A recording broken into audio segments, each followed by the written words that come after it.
Hi, CubeCon. My name. Hello and welcome back to CubeCon coverage. My name is Monty Devuti. I have the pleasure of being joined by the wonderful Arya Karamchandani, who's already done one shift of CubeCon this morning, but you're back for the big show here, Arya, the final top 8 draft. Yeah, there's no such thing as casting too much cube for me. If I hadn't been sick yesterday, I would have cast all of yesterday and all of today.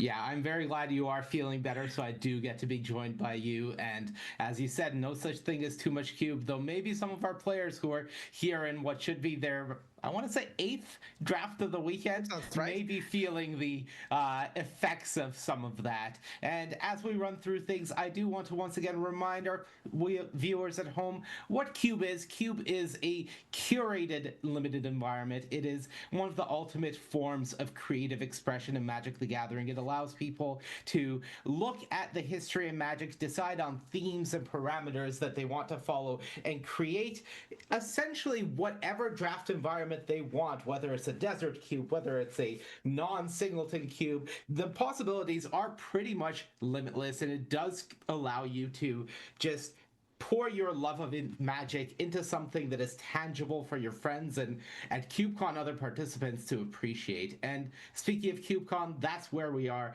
This is the celebration of everything we love about the Cube format. It has been located at a Gamehole Con in Madison, Wisconsin since 2022, so this is CubeCon number 4.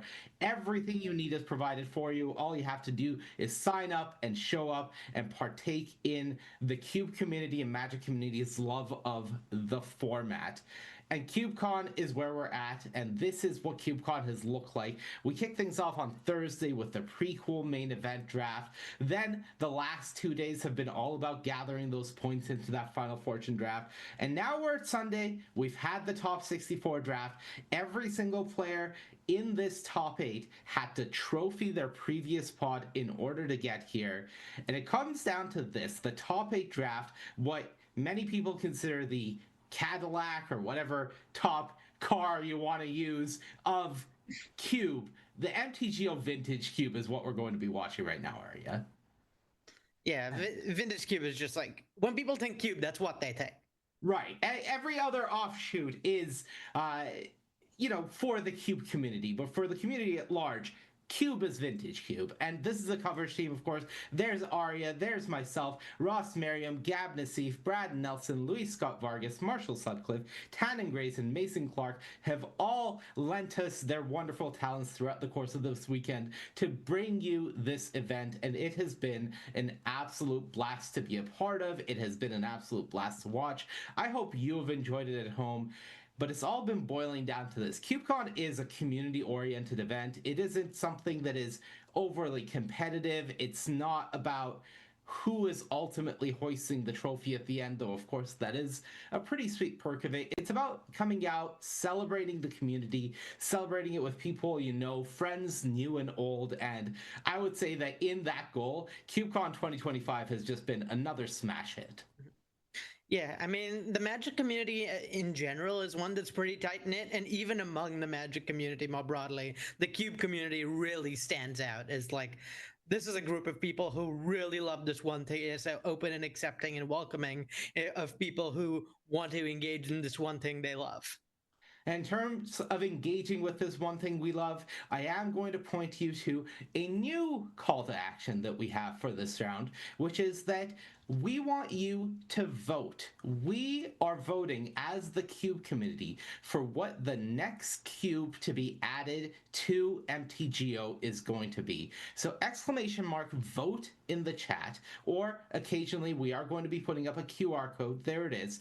There are 3 cubes to vote from: A Study in Harmony, Truly Maddening Tempo, or Enchanted Evening. Vote for your favorite. Take a look at the list. Decide which one you would love to draft on Magic Online, and the winner will be added in the future to MTGO. So great stuff there. One more thing I would like to remind everyone, CubeCon is raising awareness and funds for the American Foundation for Suicide Prevention. This is a cause that a lot of us care deeply about, and it is a fantastic cause to support. Of course, we appreciate you being here with us, but if you are able to support this with a financial donation, there are some wonderful prizes to be won, and it is just something that we all care deeply about, and we really appreciate it. And with that said, I think it's time to go to the magic. So, Vintage Cube, we have a pod of eight players that have fought their ways here, gathering points throughout the cubes of the weekend over to the top 128 draft where they needed a 2-1 record. We watched one of them yesterday as our featured drafter, Michael Hron. He was able to get the 2-0 nice and cleanly, but another one of the players here in our top 8 pod, Abe Corrigan, had that rocky road, less to Michael, won and brought it back. So it hasn't been the cleanest for everyone, but today was a full reset. 8 pods, 8 players who had to trophy to get here, and now we're at the best of the best, Arya. Yeah, I mean, these are you don't get here by not being good at cube.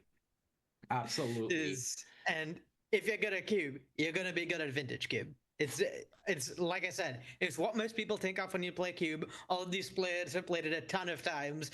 Abe sits next to me at work. He's one of our drafters. I feel like every other time when we're not in like a meeting or like crunching at something, I look over at his desk and he's got like a vintage cube match going on in the background. So these players are experienced. They know what they're doing, and it's gonna be a masterclass.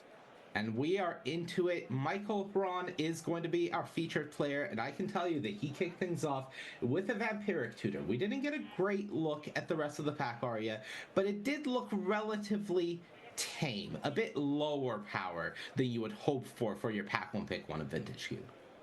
Yeah, with there being so much literal power and close to power in Vintage Cube, that's definitely what you want to be opening. Yeah, but Vampiric Tutor does set you up great going forward. Michael, taking a look at his next pack, has a Hymn to Turok pulled up to the front. When you're this early in a Vintage Cube draft, do you feel like you want to start looking at cementing a color, or do you like to stay open and see what the first few picks give you when you haven't picked a powerful card like a piece of Power 9? I think I like to stay open, but with maybe like a slight bias towards whatever color my powerful cards are in. Mostly I want to be building towards a coherent deck rather than necessarily trying to stay in one color. Like when you're drafting limited, when you're drafting with packs from standard sets, you're trying to stay in one or two colors and do whatever those colors do, whatever your cards do. Whereas in Vintage Cube, it's much more about trying to put together a coherent archetype and make sure your picks lead towards that rather than necessarily making sure they're in the same color. All right, well, taking a look at this next pack, I believe that is a Sorin pulled up to the front here for Michael Hron. What else stands out to you, if anything, out of this pack?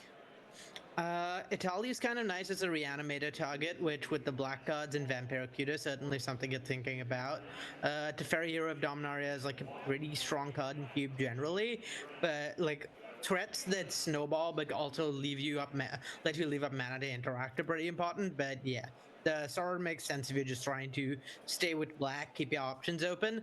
There's like a bunch of different decks in this like whole black like unfair like black slightly unfair stuff with interaction, which is what Michael Hron's gone for so far. Like we see the Vampiric Tutor sets you up really well for unfair stuff, and something like Him to Interact sets you up very well to like pair that with some interaction, pair that with some disruption. But beyond that, there's like a lot of different decks that can bridge into. That's actually a pretty open start, despite the fact that it looks like it's only black cards. Yeah, there was a Zeotaurus proving ground there, and I think that's a great point from you, is if you can find the sweet spot in your black decks where you are doing a mix of unfair stuff for me and preventing your opponent from doing unfair stuff, then you're really cruising, and that's maybe what Hron is setting up for here. We do see a Tide Hollow Sculler pulled to the front of the pack, as well as the Rakdos card here. So it looks like he is very much committed to the black lane here and just deciding where he wants to cement himself. Yeah, Was that the Blood Tithe Harvester picked? It was the Tide Hollow Skull. Okay. All yeah, right. and I think that makes sense. Either of the picks may like it's a fork in the road. They're both pretty equivalently strong. The Tide Hollow Skull lets you be like black white, which generally leans like a little more interactive, a little more taxy. Whereas like black red lets you have more individually powerful cards. There's a lot of really strong red 3 drops, and also like sets you Blood Tide Harvester specifically sets you better up for like bridging into Reanimator. Now that's a really interesting fork in the road that Michael had there because there was the Lingering Souls, which I believe he ended up picking, but I think that Orzov may be an underdrafted combination in the vintage cube at times, and there was a chance that Michael could have gone for one of the black cards, continued cementing that lane while hoping to wheel it. So the choice to aggressively pick the Lingering Souls here means that he wants to really lock in this position now. Yeah. The nice thing about taking the lingering souls there is that it sends a more than even sending a signal, it avoids sending an incorrect signal because you're gonna have someone seeing that lingering souls 10th pick and be like, oh, also is open. I'm gonna move in. And so they take the lingering souls, hedge into like some color combination that involves both white and black, and suddenly you're competing with someone for your gold cards. So I like taking the Tide Hollow Scholar and lingering souls kind of early here, just to make sure no one gets the impression that Orzhov is super open and tries to move in when they see those cards late. And then yeah, you can pick up like generic black cards at somewhat replacement level, so you can pick up whichever ones of those end up coming around. Well, here is an Entomb. This is Michael's pack on the wheel now. So we have officially seen every card that is going to be open in this first pack, and he does end I, up picking that. I think that might have been an Unearthed. Oh, But sorry, Unearth. Yes, of yeah, course. slightly less powerful than Entomb in terms of setting up for uh for like combo-y stuff, But but better for is this deck. really setting up for this grindy this like grindy small ball interactive black white deck. Yeah, Unearth with Title of Skull are very powerful, just continuing to get that sustained disruption as you put pressure on your opponent. So I do like how the pieces are coming together for Michael. A creeping tar pit on the wheel. He did pick up a Rafine's Tower, so one of the cool aspects of these blue lands is if he is to open one of the most powerful pieces of power in Time Walk or Ancestral Recall, he has essentially the free access to the splash should the draft gods bestow him with that gift. Yeah, it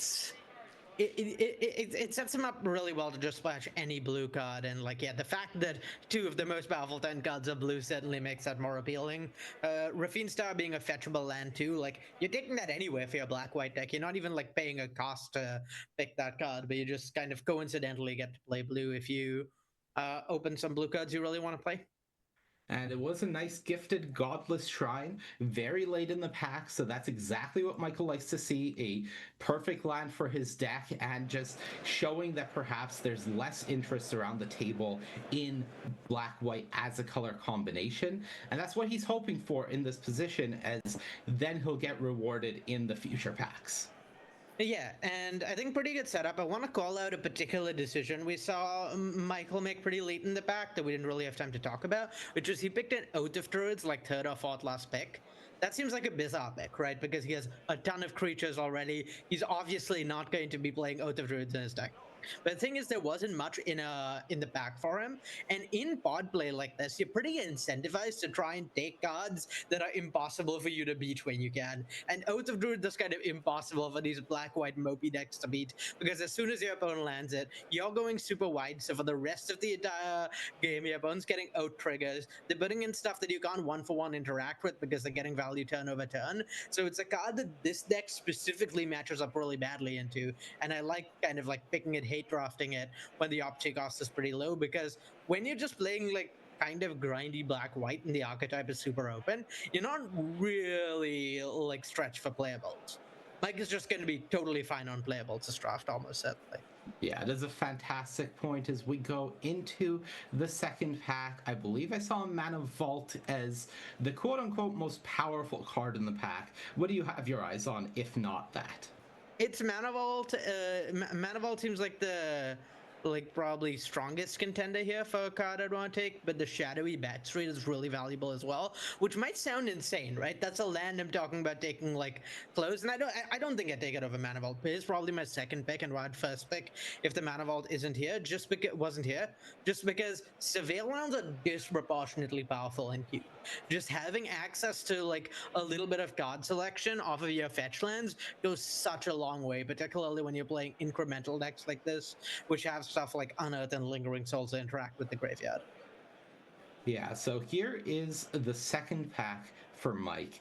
There's a Tinker, which may be a little disappointing, but also something that you could stay open towards. We have seen some blue lands picked up, we have seen some cheap artifacts, so it's not off the table, but okay, he's picking it over the Windswept Heath. Is this him cutting or is this him staying open? I think this is him staying open. He has 2 blue lands, which is pretty big. A fetch gives him a 3rd blue source, and he has a vamp tutor. And like that was his first pick. You really want to leverage that if you can. And the way you do that is you have individually powerful cards like Tinker. You can tutor for that like kind of solo the game on their own, so you don't care about going down a card. So I like taking the Tinker there. All right, well, speaking of powerful mana drain now in the pack, and he does not think very hard or long about that one. He slams that into his pile. Yeah, and I want to note we've been thinking about Mike's deck as a mono, as like a black-white deck, but there really aren't that many black cards, that many blue white cards. So we could very well see him kind of like pivot to blue-black. Both of his duels play both. Tap for both blue and black, and then sort of have maybe a white splash for Lingering Souls, or maybe even don't play the blue cards, like white cards at all. He's definitely not locked into white as a secondary color. What he is locked into is playing this like interactive with some unfair stuff archetype that's like base black. Yeah, and we see a life death here pulled up to the front as well as his Thoughtseize. Feels pretty clear that he is looking to stay in black as his primary color, and Thoughtseize is just a fantastic way to do that. Again, if you can back up your unfair cards with the ability to remove your opponent's unfair cards from the equation, that is typically a winning combination for black strategies of Vintage Cube. Yeah, as like individual cards have gotten more and more powerful and more linchpins of strategies, I think Thoughtseize has really gone up in stock in the Vintage Cube. It's always been a card you'd happily play, but I think these days Thoughtseize is like probably top 25, top 30 cards in the cube for that reason. So really nice pickup. I think Mike's only regret there was that he could not pick the rest of that pack because he'd have loved a Grief, he'd have loved a Shield Road. Like all these cards are fantastic for his deck. So the one slight downside of the packs breaking the way they did. But maybe he'll wheel one of those cards, given just how many strong black cards there were in that pack. Okay, we did see a Liliana of the Veil getting picked up there over a miscalculation, as well as a Savai Triome, I believe. So just continuing to cement his position in black but giving up a black blue land in the equation. Yeah, I think Not I like Savai, that for Mike. excuse me. I think Zagoth. I think I like that. Already having one fetchable blue-black tap duel does a lot. Like subsequent fetchable duels have a lot less value to Mike because you only want to run so many tap lands, and also like we have one Tinker and one mana drain. Like I still don't think Mike is super strongly in blue as a second color. All we really know is that black is the first color and what the general shape of his archetype is going to be. Not so much about the specific cards he's going to be playing. Yeah, and we did see Dark Confidant join the pile, and now he's got an interesting pick here. Does end up picking the Vindicate, so at least certainly knowing that he has access to the mana to play that regardless of where his deck ends up. Vindicate, one of those nice answers that is incredibly splashable when you need it to be. Yeah, Vindicate pretty good at like covering bases, particularly if you're playing something like blue black, which has a bunch of permanent types it can't deal with, like artifacts, which are really powerful permanent type. Being able to splash an answer that kind of covers your color pairs base color pie weaknesses is really nice. Harvester of Misery, the pick there. So it does feel like Mike is starting to end up in a more mid-rangey, almost close to control position, has access to multiple board wipes. Now that we're on the wheel, previously he was eyeing the shadowy backstreet when we first looked at the pack, but with the information he's gotten after those 7 picks, it looks like Coalition Relic was the final pick there. So definitely changing course of what he was considering initially. Yeah, I think playing to like well, among other things, just not as certain he's playing white, so that makes shadowy backstreet less valuable. If you're not playing like say you're playing shadowy backstreet and Rafinsta as your only white sources, you then can't really run white fetches because they might miss that much. And then when shadowy backstreet is only gettable by like a few of the fetches you could potentially end up with in your deck, it becomes a lot less valuable because it's not turning all your fetches into surveil. It's only turning some of your fetches into surveil, since it's not in your primary color pair, or might not be in your primary color pair. So I think the stock of it definitely goes down at that point. Grief is a wonderful wheel there for Michael. Up to this point, he had just been picking some artifacts. We did see a Mind Stone as well as a another 2-mana rock join the team there, but they do help make the Tinker potentially better if he is able to get a target in this third pack. But the bigger win definitely was picking up that Grief for himself. Yeah, grief is huge there. Like I said, interaction really important in the cube these days.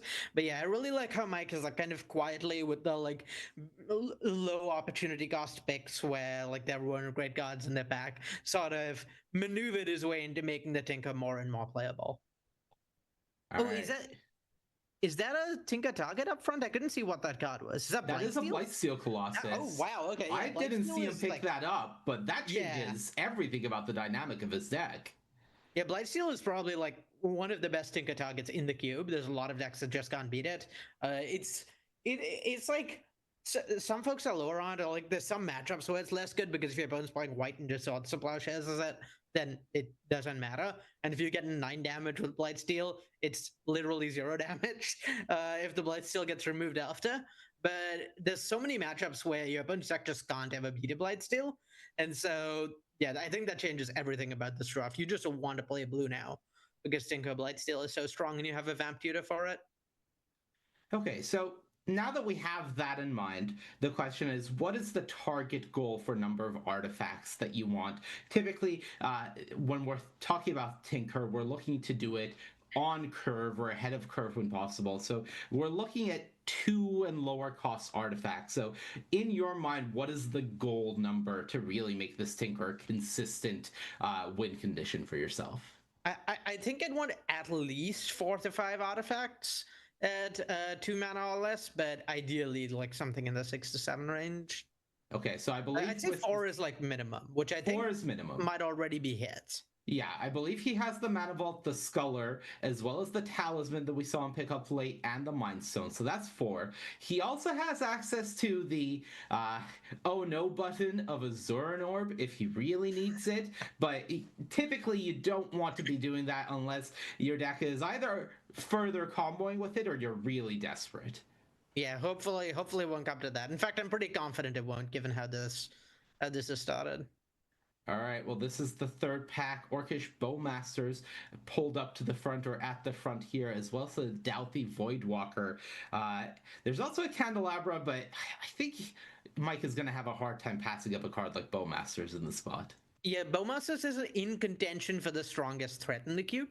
Like it's obviously not stronger than power and like fast mana, but it's up there for strongest threats just because it it snipes a lot of like really powerful cheap creatures. Like it kills your opponent's Ragavans or Ocelot Rights or whatever. And then on top of that, it's like a pretty reasonable rate threat. It's like 2/1/1s and a ping for 2 mana at flash is like that's not that bad a card. You're not unhappy to play that. You're not that unhappy to play that. But also every single unfair thing that happens, Bowmaster just punishes into the ground. Your opponent's a Time Twister deck. Well, they're not allowed to cast Time Twister anymore. Your opponent draws cards off Jace. Okay, the Jace is dead now, I guess. It's just absolutely backbreaking against so many things that yeah, it's one of the cards I most want to have in my cube decks, and I think I'm really happy to pick it up in my spot. Okay, so Carbomination, a concealed courtyard, I believe, and two different on-color talismans here. Uh, are you favoring another cheap artifact in this spot, or are you looking for more threats? So I think the thing about the talisman is that since there are two of them, you're probably wheeling one. So I like Mike's pick of Crabomination. Crabomination is like I think an underappreciated card in Vintage Cube. Both as like a reanimation target and just kind of something to play on the fair emerging. It's just extremely powerful given the average power level of cards in this cube. Like over the past few years, the cube has shifted more and more towards like individually powerful threats that like kind of snowball or take over the game. And so Combination wins you the game when it resolves the shocking mat at the time. Dark Slick Shores pulled up to the front, Mox Opal. There is also a bauble there in the back, but it is going to be Dark Slick Shores. So Michael taking the opportunity to shore up his mana a little and continue adding up to his deck. How do you feel if you're in his seat in this current position early in Pack 3? I'm really happy, and I really like the choice to shore up the meta. It demonstrates maybe that Mike is very happy with his position too. He's not shot on playables. He has a really good structure. He just needs to make sure he can cast his spells. He'd maybe like a few more powerful cards this pack, but he's like really well set up going into this pack. Like his deck is like 70 to 80% done. Maybe more than that even. All right, currency converter, as well as some cards to potentially be concerned about going around here. There was a Thopter Foundry. We have seen the Sword of the Meek going around earlier. There's also a Dark Depths. Vampire Hexmage was going around. So a lot of combo pieces floating. But for Mike, just continuing to shore things up with Imperial Seal. Imperial Seal, it really feels like it shouldn't be that much worse than Vampiric Tutor being a sorcery compared to an instant, but it does feel significantly worse a lot of the time. Yeah, it's definitely much weaker, at least in large part because pretty frequently you can Vampire Cure and cast a card you get in the same turn. Like you tap out for 3 mana, play an artifact, and then turn 4 you upkeep Vamp, draw Tutor, and then play draw Tinker, play Tinker. You can't do that sort of thing with Imperial Seal, so the turn of slowing down is pretty rough. But at this point, like once you have 2 Tutors, you can become a Tinker deck. Like that can be a primary game plan, because with 2 Tutors plus the Tinker itself, you're just going to find it. All right, this was my big question mark. Can Michael confidently believe that he can cast Cryptic Command? And it seems like the answer is yes, picking it over 2 pieces of fixing. Are you as confident as he is in that statement that he just made? I don't know that I'm that confident, but Mike certainly is, and we'll know by the end of the draft. Those 2 pieces of fixing will like white splashes notably. I think if they'd been blue-black fixing, he would have considered them more highly. But since they're white splash pieces of fixing, it's fairly likely that particularly the like Bleachbone Verge will come back anyway, and you don't need a tap land and Cryptic Command that much. So I think the opportunity cost of picking the Cryptic Command is quite low. So that's why I like the pick from him. You can just get the card you really want out of that pack back anyway, so you really don't lose out on much. There was a Night's Whisper that he did pick up here, and now taking a look at Displacer Kitten, I did also see the Thieving Skydiver there, card I'm a massive fan of. So quite a few Storm and Storm adjacent pieces in this pack, but it looks like Mike is eyeing the Skydiver. How important is it for you to cut something potentially here? Or are you just focusing on your deck? Like I get what Mike was thinking about it. We saw the Doomsday go around last pack. Doomsday plus House's Oracle, like that's probably the most powerful like 1-2 combination in the cube because you only need to draw the Doomsday and it's pretty trivial to win from there. So I can see the temptation to cut the House's Oracle, and I see why Mike thought about it because like that just makes the whole Doomsday thing not work. I mean, obviously we then saw Jace Wield of Mysteries in the next pack, but he didn't know that was going to happen. And so I think it's a pretty like tempting choice. I do like at the end of the day picking the card that's good for your own deck, particularly since Thieving Skydiver is so strong in a cube with a bunch of power. But I can understand where the temptation was coming from and why he was considering it. I think it's a pretty reasonable consideration. Thassa's Oracle more so than the Tendrils, I think, because the Storm decks can find other ways to win more than the Doomsday decks can. Picks up a Douthy Voidwalker on the wheel, and here's that pack with 2 talismans. And as you mentioned, the likelihood of getting one back was high. I believe, unfortunately for him, that was the Talisman of Progress, blue-white, not the Talisman of Dominance that he would have loved to have on the wheel here. But ultimately, he got one of them back, and we can call that one a win, I would say, in Michael's position. Yeah, a little scary that the Talisman of Dominance didn't wheel, because what that says to me is someone else is playing that Doomsday and Thassa's Oracle, but we'll see whether it works out for them. Yeah, and we do see that at least of the combos going around, Dark Depths is not the one that people are interested in playing.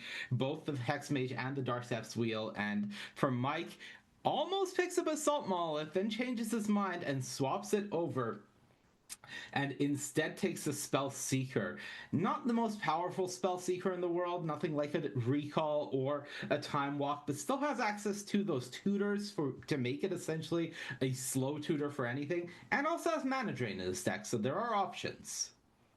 Yeah, I agree. Not the most powerful spell seeker, and still like is good enough that you'd play it. Like a lot of you'd play it a lot of the time. I'm not sure whether Michael just because of abundance of playables. But yeah, Spellseeker, one of the strongest cards in the cube. And this says to me no one opened that test roll or recall. Because whoever did would snap off that Spellseeker, right? Given how late he got it. Right, you would never see Spellseeker wheel in a pod where somebody has one of those cards, because if they have one of those cards, they can't guarantee that someone else doesn't have the other unless they have both. Mm-hmm. If they have both, then they're definitely taking the Spellseeker. So you would just want to lock up that choice. And ultimately, not anyone having it is at least a sigh of relief, because for Michael, his deck is good. We like how his deck ended up. But the biggest issue is he's doing mostly fair things. Yes, he has a Tinker. Yes, he has a Blightsteel Colossus. But in the grand scheme of what Vintage Cube tends to look like, this deck is on the fair side of the scale, I would say. Yeah, I think I think it's like a bit of a shame that he didn't get any of like that reanimation type stuff, like a second set of like powerful interactions or pseudo combos to use with his double tutor, because like having 2 tutors for Tinker is like only kind of mildly strong. Like Tinker is a strong card to cast. Tinker that costs you a card and costs an extra mana and puts you down to life. Suddenly a much weaker card to start. Weaker card to cast. So like that aspect of his deck not as strong as I'd like it to be. I'm not thrilled about like this whole like what I am Imperial Sealing and Vampiric Tutoring for. The bonus is that like the interactive side of his deck is really strong. Like Thoughtseize, Grief, Bowmasters, just like that's a really coherent package that'll just win games on its own. Then you fold in the blue counter spells, and assuming his deck is actually able to cast them, those are quite strong as well. I will admit I'm not super convinced his deck is able to cast them though.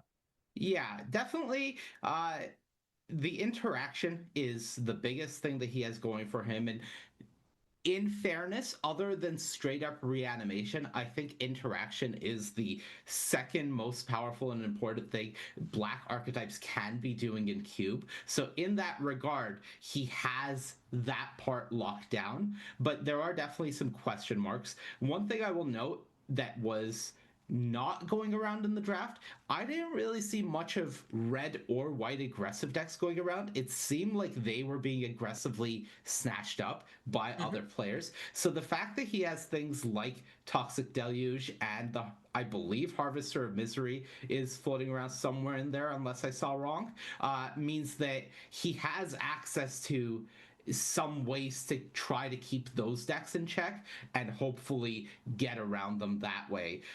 And one of the things that you noted is it would have been nice to pick up some reanimation pieces, but that's the most awkward thing that I've always found about the Tinker archetype, and specifically Blightsteel Colossus, is it is the best Tinker target, but it is completely unplayable when it comes to reanimation. So when you're trying to build this hybrid Tinker Reanimator deck, you suddenly find yourself in an awkward position where you can't afford to have too many big creatures, but you want one of your Tinker targets to be Blightsteel, but it does nothing for Reanimator, and you're in this awkward dance. And not an issue for Michael, but it has been an issue in the past as well. Yeah, it's like you need a very specific set of cards to make that work. You like you said, because of critical mass of large creatures, you just can't be playing like a bunch of large creatures and hoping to discard them. You have to be going like Entomb Reanimate or like Tutor for something specific to discard and then reanimate. And Mike just didn't. Like the pieces for that were not there. It's not that he passed them. It's not that he prioritized other things. It's just he simply did not see them. So he did what he could, but yeah, that was just not an option available to him. All right, so here's a question for you. It seems like Mike's already decided. Dark Confidant in this deck. How do you feel about it? Oh, this is a great duck on for that duck. Okay. Oh, you'll never hit the blade steel. Trust, No, it'll be that, fine. that's not happening. Let's not worry about that. Yeah. Just overall, if we don't look at the Blightsteel and the Crabomination, the deck's curve is pretty low, so on average, you're not dealing that much damage to yourself. And every once in a while, you take 12 and suck it up and move on, and it just happens. But as things stand, seeing the deck laid out like this, I personally am less confident than I was watching the pieces come together during the draft. How do you feel about it? Are you still feeling good, or are we now like, oh, we're in 7 out of 10 territory and a little more nervous? Yeah, I'd say this is closer to 6.57 out of 10 now. Mostly Mike just didn't make labels. Like he's running cards he's not happy with. He's splashing and his mana's not great for it. It's That's a tough spot to be in. Like this mana drain is not going to be very castable in this deck. That's going to be like a turn 5 and later card. Fortunately, that does help you cast Blightsteel. But Yeah. And aside from that, like yeah, I don't love the spot he's in. Just because of like his first 15 cards are great. Like like the strength, well, I guess the strength of cards like 3 through 15 are great. You like your strongest cards to be a little stronger. You'd like to have some power. He doesn't. You'd also like your weakest cards to be a little stronger, or the floor of his deck is lower than you'd like it to be. But everything in that middle zone, that all of that is perfect. So he just has to hope that like he draws the games that are about that middle zone of cards, and not the games that are about like grinding and how strong your weakest cards are, or about like not drawing and how strong your strongest cards are. I agree. And I think one last note I want to point out before we swap to seeing someone else build is that some of his strongest cards are Mana Drain and Mana Vault. And I gotta be honest, looking at this deck, this is not a great deck to make use of the mana that those cards can generate. And, when your most powerful cards that are powerful in a vacuum are not that good in your deck, that's when I start sweating in Vintage Cube. Yeah, I agree that that's like a pretty big issue here. Mana Vault at least taps to cast Stinker, so that's something.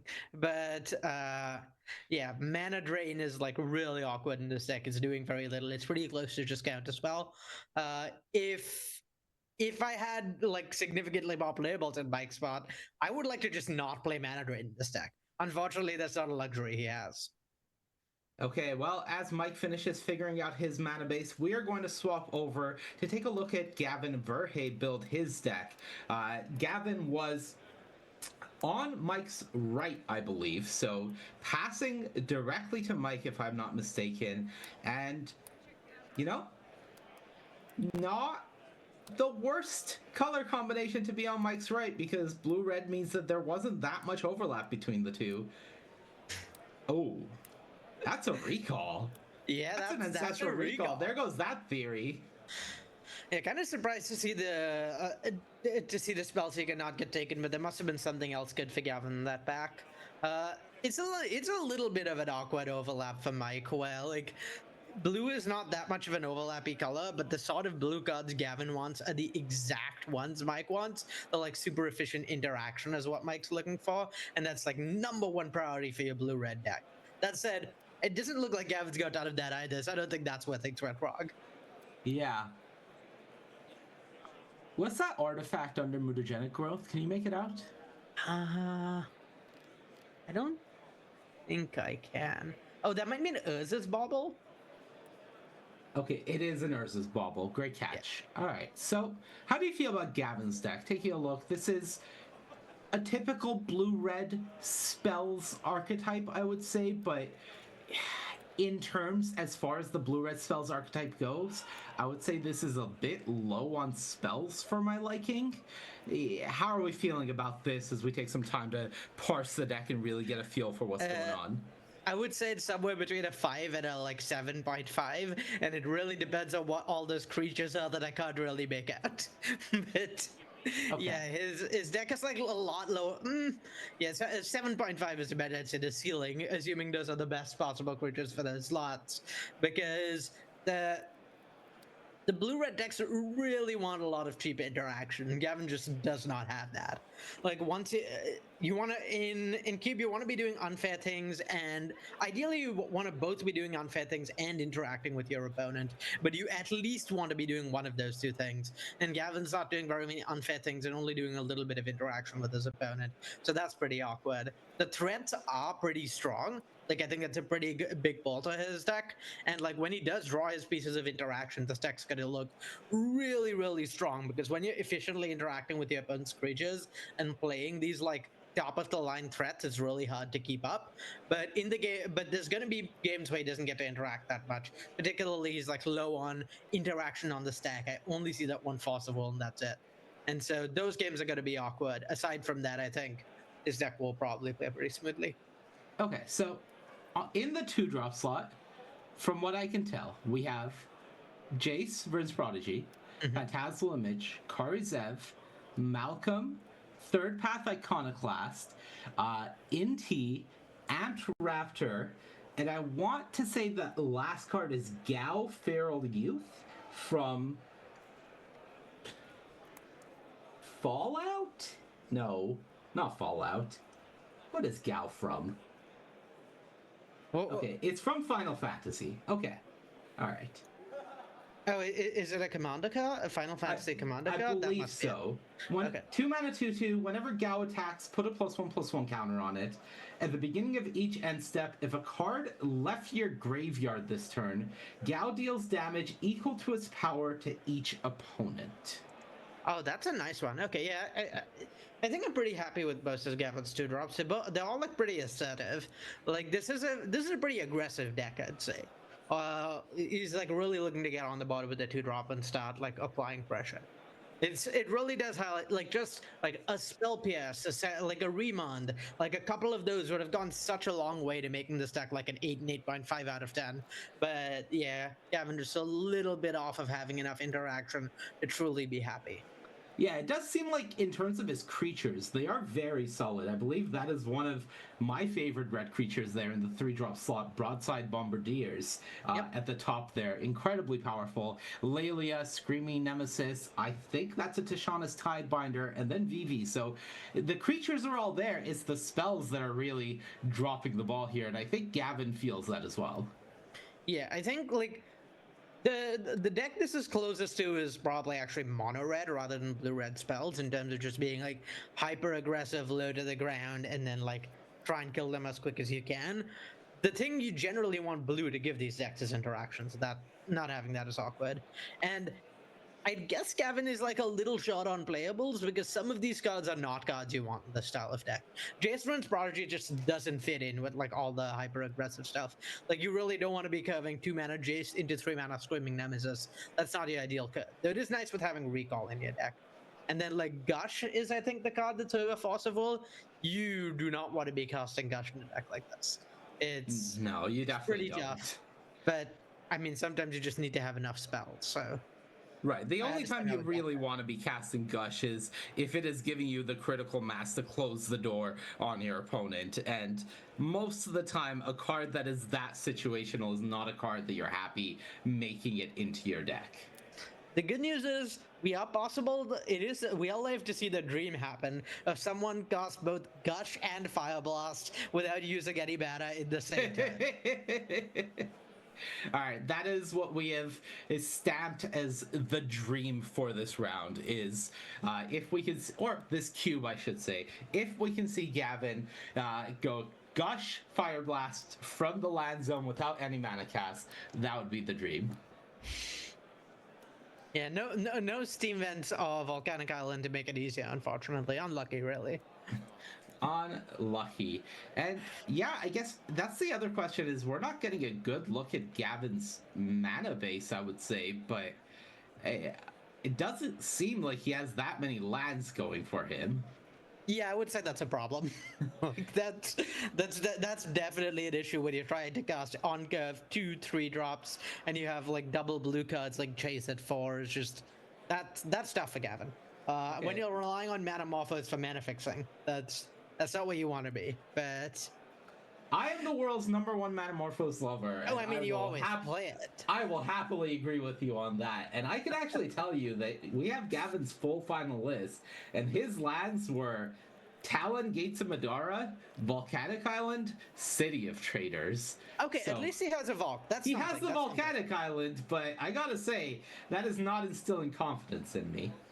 Yeah, I'd really like to have like 3 pieces of fixing to run a deck like this. I think is where I'd want to be.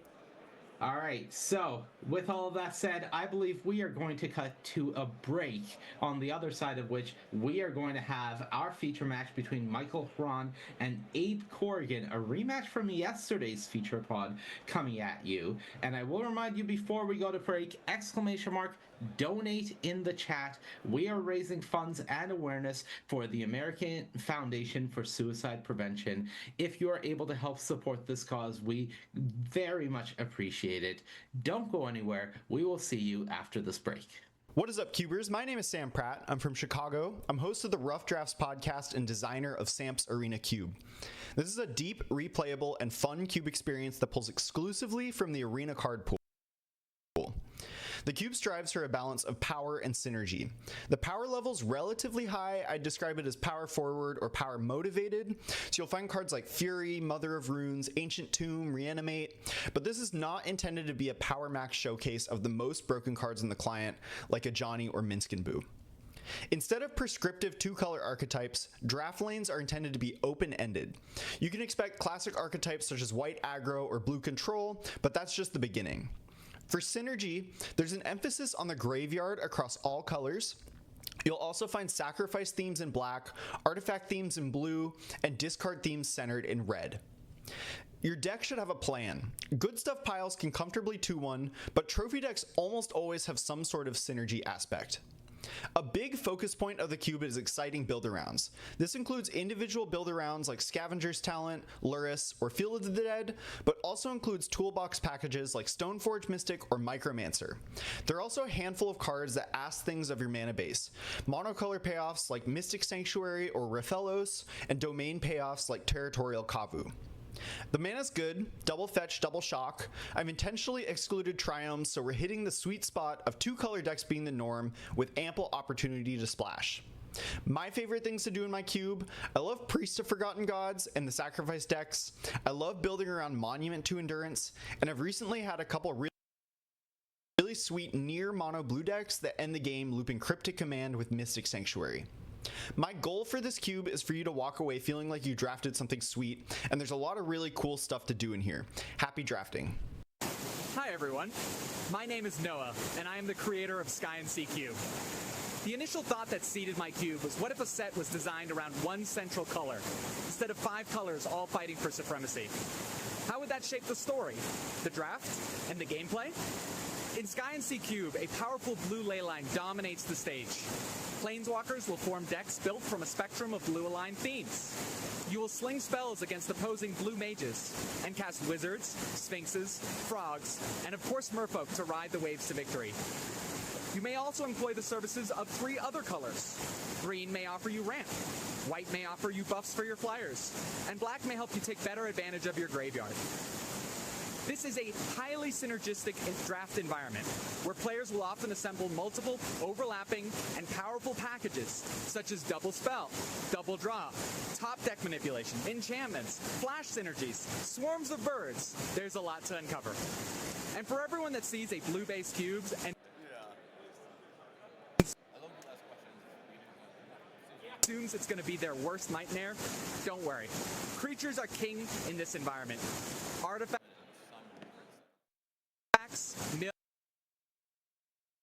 MTGO, and other notorious blue strategies take a backseat when blue doesn't have to compete against the creature efficiency of the other colors.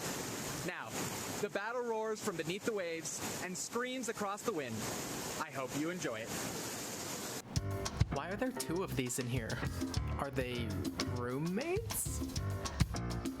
The tabletop cube is a simple cube, in the same way that the wise old woman you know who plays mahjong for 20 hours a week would call her hobby a simple game. That is to say, it's clean and elegant, but you would be naive to think that what happens on the tabletop is anything short of an all-out war. The tabletop cube aims to be an accessible environment. It avoids all double-faced cards, all universes beyond cards, and includes no finicky mechanics like Monarch or Dungeons. At its core, the tabletop cube is an unpowered vintage cube, with its own set of power outliers, crazy turns, and occasionally salty mass land destruction. There is no Minsk and Boo, there are no Modern Horizons 3 energy cards, but you can still go wide with aggro, go tall with ramp, go to time with control, or go absolutely bananas with a 4-color lands pile that makes no goddamn sense until you spot the 2 copies of Lotus Cobra.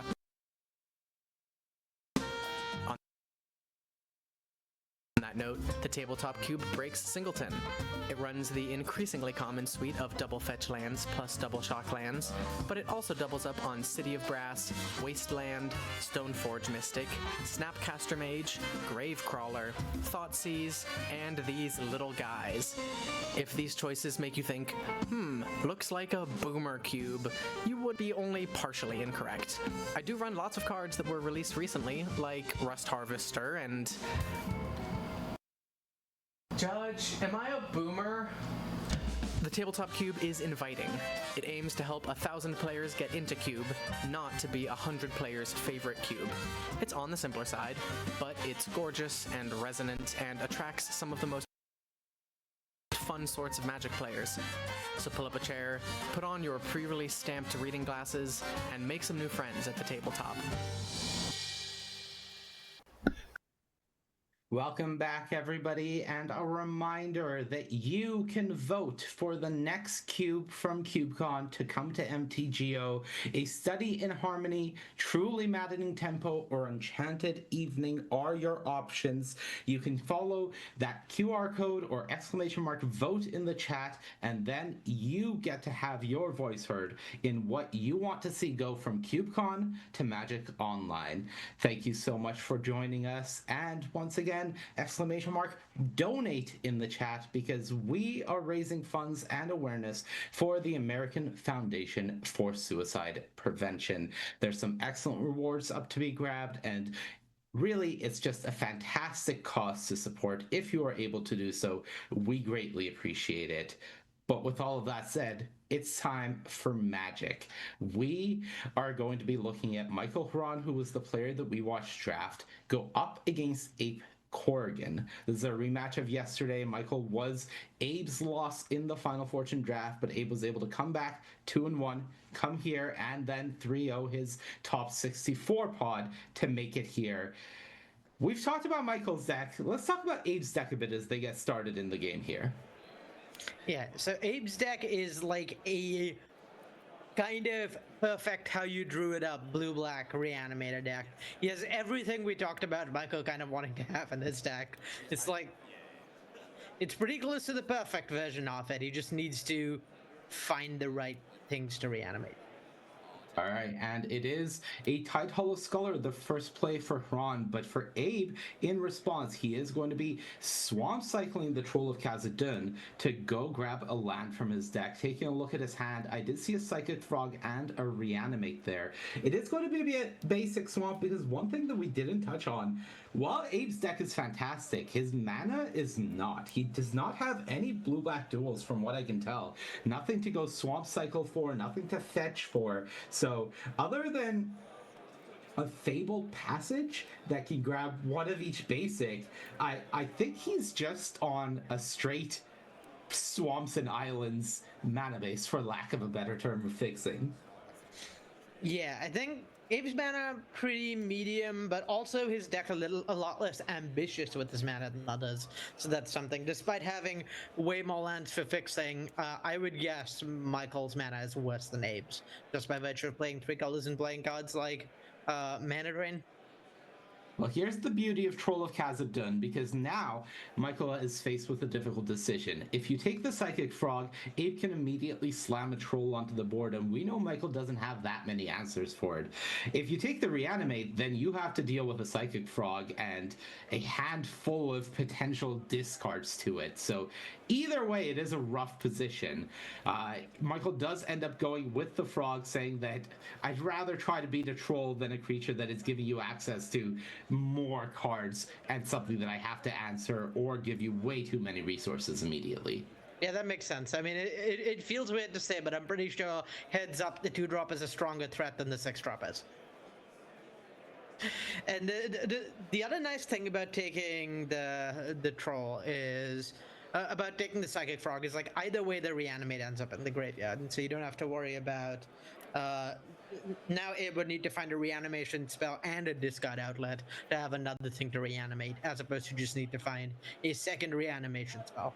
You just see Abe turn up the Stern Scolding there as well. That was the draw for the turn, but a nod to Michael having seen it with the Mishra's Bauble and saying, I'm already playing with the rest of my hand revealed. I may as well reveal this as well. And Michael decides to dangle a Sorin here in front of Abe and put the onus on him. Yeah, this is you can tell someone's been working at Wizards for a bit when they're just like extremely ready to turn their head face up and let their opponents see all known info rather than making them write it down. Yeah, I think this is, if there's ever been a moment on coverage that is indicative of the true Cube experience, it's the, this is my hand, I'd rather play as much Magic as possible than waste time on the finer things of, oh, you gotta remember what I have and write it down. Voila, let's just keep going, play the game. Yeah, like you said, Michael's like not very good at beating this Troll, so that's pretty scary for him. Like it's just kind of hard for him to heads up beat a gigantic creature. I believe there's the one Vindicate, but nothing else is coming to mind. And the biggest issue is he missed the third land drop. His previous turn was Sorin Go with no land drop. Another miss here. So even if he has that Vindicate, he doesn't have it right now. And this Troll ends the game very quickly. Yeah, pretty hard to interact with by blocking it. It requires 3 creatures to block it, so like that's basically impossible for Michael to do in a reasonable manner. Yeah, he does have a Toxic Deluge as well in the 3-drop slot to answer it, but that would require it to be this turn, otherwise you don't have the life to kill the Troll, and it would still give the Psychic Frog back to Abe, so it would really feel like a Band-Aid more than an actual solution. Yeah, and the game feels pretty over to me almost, because half of Michael's deck feels uncastable now. You cannot cast Heartsease, you cannot cast Vampire Tutor, you cannot cast Imperial Sail. Like, so many of Michael's strong cast cards are literally uncastable. Yeah. Yeah, and it looks like he still missed that third land, so it looks like he agrees as we are going to the second game, Abe Horgan being up 1. I did get a look, unfortunately, at Coalition Relic in Michael's hand at the end there, so with that one land, he really would have been able to enable anything, but it was not in the cards, and Abe Horgan with the very streamlined reanimation strategy just getting the job done there, and it really just seeing why Troll of Khazad-dûm was such a massive inclusion for this type of deck. Yeah, I mean, it didn't show up in Legacy because it was a weak reanimation target. The reanimation targets are like generally pretty awkward in decks like this because their floor is so low. They're like a completely uncastable card. And so a card with a floor of this is a land is just insanely good for your reanimation strategies. And yeah, the triple menace on it making like blocking very difficult lets it close out games surprisingly fast. Like, it doesn't look that strong of a card because on a 6-drop that ability is not generally very relevant by the time you play it, or at least is it's somewhat blockable, but when you're reanimating it on turn 1, turn 2, that thing's just unblockable. It kills you. It close to kills you. Yeah, 1-mana land cycling is definitely not something that we see very common. It is, obviously you can speak more to this from being at Wizards, but it is a very aggressively costed ability, so it makes sense that it was in a Modern Horizon set that we really saw, or sorry, was that Lord of the Rings? It was in Lord of the Rings, a modern-only set that we saw something like that being able to be printed. It was a lot of the rings only thing, and it was like, you know, we like to push boundaries a little, experiment with raid, but there's a reason we haven't run that back, and it's just too free. Right. That sort of thing really doesn't feel like it could safely exist in a standard format. Oh, certainly not. Never. It probably couldn't even safely exist in the Modern Horizon set again. Well, they are there now, as we do have our feed being frozen here, but it is going to be Abe Corrigan up a game as we try to get that fixed for you. So Micron will have the play in game 2, and it looks like we are actually going to join it a little bit in progress. So this is Michael going for a Liliana of the Veil on turn 3. It was met by a remand from Abe, and previously Abe had cycled that Troll of Kassadin again, so that's where things stand. We are on Abe Corrigan's turn 3, and here we go. Yeah, Liliana is a really scary card to cast in this matchup, I think. For Mike, like, you can't uptake it, right? You just can't let your opponent put their reanimation target in their graveyard. So most of what I think Liliana ends up doing in this matchup is it sits down 3 loyalty, and if Abe ever tries to reanimate something, that thing gets edicted. So Abe recognizing, against a weaker player maybe, you might think, oh, it's fine, I'll just let this Liliana resolve and discard whatever my reanimation target is. But Abe recognizes that Mike's probably just not going to do that. He's just going to leave the Liliana sitting there, and then leave the Liliana sitting there, and then when Abe reanimates something, use the Liliana to edict it away. Right, and with Abe only having 3.5, essentially, if you count the Metamorphosis Fanatic, reanimation spells and ways to reanimate, as well as only 3 cheap creatures, it does feel like Liliana being able to essentially negate an entire portion of that plan would be too much of a cost to pay. So at least a heads-up play to temporarily delay that, but with Remand, it is a question of when, not if, as long as Abe doesn't have another counterspell to follow it up. Yeah, it is still pretty costly for Mike, who's definitely like trying to be the assertive deck in this situation, to spend a turn deploying something that isn't really going to pressure your opponent. It's just going to sit there. So making Mike spend 3 mana on Liliana again on a future turn, I think, makes it just a lot less likely Liliana comes down anytime soon. All right, well, this is Mike going. I'm going to take my turn off to develop 2 mana rocks, a Mind Stone, and a Talisman, as well as a Creeping Tar Pit. Abe activates Currency Converter on the end step. Atali is the discard, but the bigger news is Abe found a Duress. So now if he can Duress Mike, make sure the way is clear, and then have a reanimation spell follow-up, that would be a huge swing. And with Mike's hand, might just be a game-ending swing. Yeah, it's a tough spot for Abe, because he has no idea what this Vampire Executor is going to get. We do. We know it's going to be Tinker. We know it's going to be Tinker for Blightsteel. But this Liliana is now much less of a threat because Currency Converter can just make a 2/2. Right. Currency Converter has essentially countered Liliana at this point. And I believe Abe has his Stern Scolding in hand, if I'm not mistaken. So that is a way to answer this Orcish Bowmasters, not worry about that. So Abe feeling somewhat in control, but one thing that I'm concerned about looking at his hand, and I'm trying to get a better look, is does he have more black mana to work with, or is that the choke point? Okay, no, there is a shadowy backstreet, I believe, there, if I'm not mistaken. Yeah, no untapped black land is a little awkward, but yeah, well set up to reanimate on a future turn at least if he finds a reanimation spell.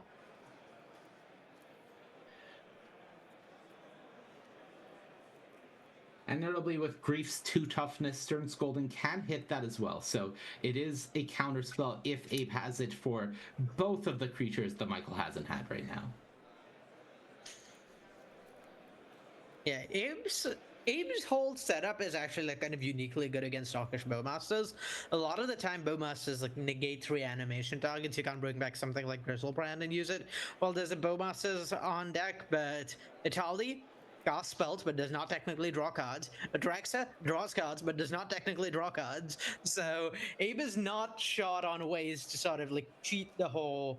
You have to like make sure not to draw cards into Bowmaster. And Torsten is just large. Keyword Torsten is large. just large, and it does draw cards where it enters. Just not Without drawing cards. Yeah. All right, so it is going to be the Bowmaster's pitched to go for Grief. Does Abe have the Scolding? I believe he does. Okay, so this makes me wonder whether Michael drew the Tinker, right?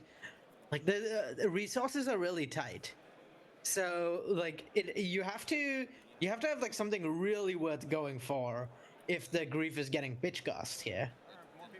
Yeah, and Abe actually saying that I don't care about Grief. Giving the information away here, losing the Baleful Mastery, but of course it goes under the currency converter, thanks to all of the lines of text that do exist there. It's anytime you discard a card, not just with currency converter. So there you go. Abe does exile the Baleful Mastery under the converter as well. And here we go. It looks like you called it. Tinker coming down. Yep. Knows the way is clear. Knows that there's no answer with the Baleful Mastery gone. And, you know, I gotta wonder for Abe, what are you holding that Stern Scolding for? What are you afraid of in that position? So I don't think Abe is afraid of anything in that position. Abe is just, and I know this about Abe, I've played a lot with him because we FFL together all the time. He sits right next to me at work. He was maybe being a little greedy and saying, well, you know, I can get an extra 2/2 if a card is discarded instead of put into my graveyard from countering something. I'm ready for the Stern Scolding to get discarded here. I'm not going to lie to you. Yeah, exactly. It's fine. It's fine. And got a little punished. Just a bit. Yeah, I don't know whether Abe's deck has other ways to deal with this Blightsteel. Taking a look at it, I don't see it. I think it was just the Baleful Mastery. Depending how you define the One Ring, that could be a way to deal with it, at least somewhat temporarily. Goodbye, Stern Scolding. I'll miss you. Yeah, he can like block with something and soak damage for a turn, but yeah, he can't do that infinitely. Okay, but what if Michael has a way to answer the Blightsteel losses? That might do it. Let him cook. Animate Dead is on the battlefield. So, Atali trigger, Torsten, and... No, you keep going. It needs to hit a spell. Swap, swap, swap. Spell Seeker for nothing. Well, not nothing, but nothing relevant in the spot. I believe Abe can either go get Mana Leak or Loose Focus. Attention all CubeCon attendees who had... Those seem like the top choices. Maybe the Epiphany. So please come to the main stage and collect your cubes. So, hear me out. Okay. The only way to beat a bad guy with a Blightsteel is a good guy with a Blightsteel, which you get by flipping Atali. Okay. So Yeah. I think Abe's line to win this is soak a bunch of damage from Blightsteel. Dawson is very good at soaking damage because because you make tokens after it dies, and those tokens can then soak damage again. And Blightsteel's damage doesn't add up. You just need to not take 10. Dawson provides 14 points of soak, which is enough to soak 2 hits from Blightsteel. So Okay. Abe can maybe try and race the Blightsteel, either by flipping his Atali or just racing it the old-fashioned way. Psychic Frog does help that endeavor, I will say. And I believe picking up the Metamorphosis Fanatic, that means that he can trade a chump with this Atali and Oh my god. rebuy, go back into Michael's deck and try to find another answer. This game's getting a little silly, I will say.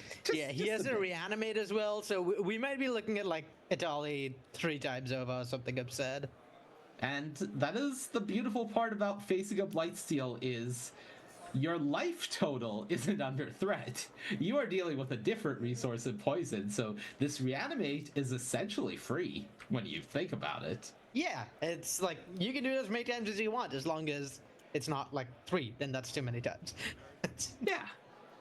All right, I think what Mike needs to get out of his deck for a multitude of reasons, primarily killing your opponent, is he needs to find his Cryptic Command, because that's the card that Abe most wants to hit with Atali in order to just end the game or bounce this Blightsteel Colossus and buy himself all the time in the world.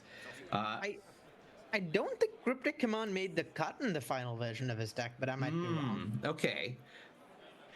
But did he board it in? Excellent question. He might have. It's certainly better here than most matchups. Yeah, once you're not worried about getting aggroed down, it is possible the Cryptic Command re-enters the discussion as a possibility. And now, given that like the reanimate in hand is face up for Abe, I think Michael might just not be allowed to attack here. Like letting the Atali die, doing basically nothing, and giving Abe another reanimate seems really bad. Okay, So this might be a defensive tapped. Blightsteel. Let's say it is a defensive Blightsteel. So you're facing, let's say you block the Torsten, you have 6 from the Atali, 8, 9, plus a frog that has up to 7 cards available to it. So you're facing a theoretical 17 damage getting across if Abe was to attack all in. Yeah. The thing is that It's like not lethal. yeah, as long as it's not lethal, Abe is absolutely not allowed to attack even close to all in because Right. the Blightsteel is at risk of killing you on the crackback. Yeah, Michael does have the Creeping Tarpon as well, so that's a secondary blocker. But the Atali has Trample, and the Frog can go into the air, so it's not blocking that much. The bigger concern, I would say, from Michael's position is if you don't attack, then you are giving Abe the opportunity to just untap, go Metamorphosis Fanatic, bring back the Troll, and then threaten lethal the next turn. Yeah, the Frog is capable of getting in for like a pretty large chunk as well. Right. Okay, so it is Torsten blocking alongside the zombie. So that is a block for 9, meaning that Abe picks up 2 infect points there, if I'm not mistaken. Yeah. Right? Yeah, that sounds right. So how much are we looking at from Abe here? That's like, oh, never mind. Nothing. Approximately. As Michael decides what to pay here for this Toxic Deluge, I would assume that it is, at minimum, whatever kills the frog here. So 8? Is that right? Yeah, Abe is pretty priced into keeping like the reanimate in hand. So, like 6 or 7 probably does that. Right. But right, you can't pay 7 because then the Atali goes to the graveyard. You really don't want that. So the maximum number you could really pay is 6. Nope, he lets the Atali die. He says, I'm okay with it. And we'll see what the chosen number was, but it is at least 7. 8 was the guarantee for killing the frog, but if you don't kill the frog, then if Abe keeps the frog alive, then Liliana gets to just tick down and get rid of it anyways. And that is the trade-off here. So back Abe's way. We have 1 poison marked for him, so that is what we're going to operate off of until we hear otherwise. Yeah. In a game where... Sorry, go ahead. Looking at Michael's deck, I don't see any answers for Blightsteel in there either. So, playing that game of Go Fish might not quite work out for Abe. Yeah, no, it's Abe doing some math here. It does look like Metamorphosis Fanatic is probably his best out, but the question remains, what is an out here? Yeah, it's not clear to me what winning this game looks like for Abe, but it's almost certainly like incrementally getting enough creatures to attack through having to jump this Blightsteel every turn. Of course, Abe doesn't know that Michael's deck does not have any more answers to this Blightsteel. Right. It doesn't feel like you can get. Oh, there's an answer for. And I believe Itali casts the spells. Itali casts the spells, correct. And I believe Abe is presumably asking what happens with the One Ring and Infect. I believe One Ring prevents Infect, because Infect creatures deal damage as poison counters. Right. Protection from everything includes the attack from Blightsteel for a turn.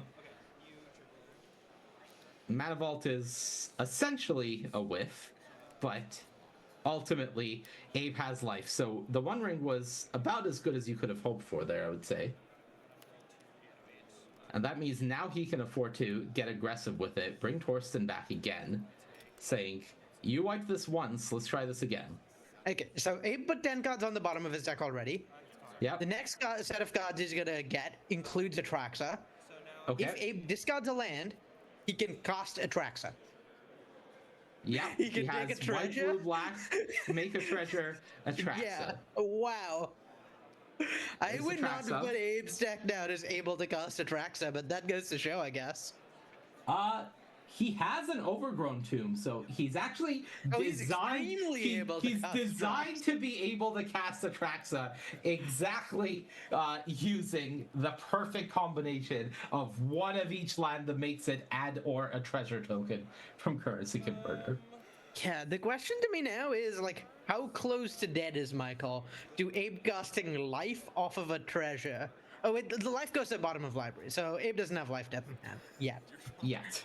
But should he get that, that's like yet another axis on which Abe can maybe apply a bunch of pressure to Michael.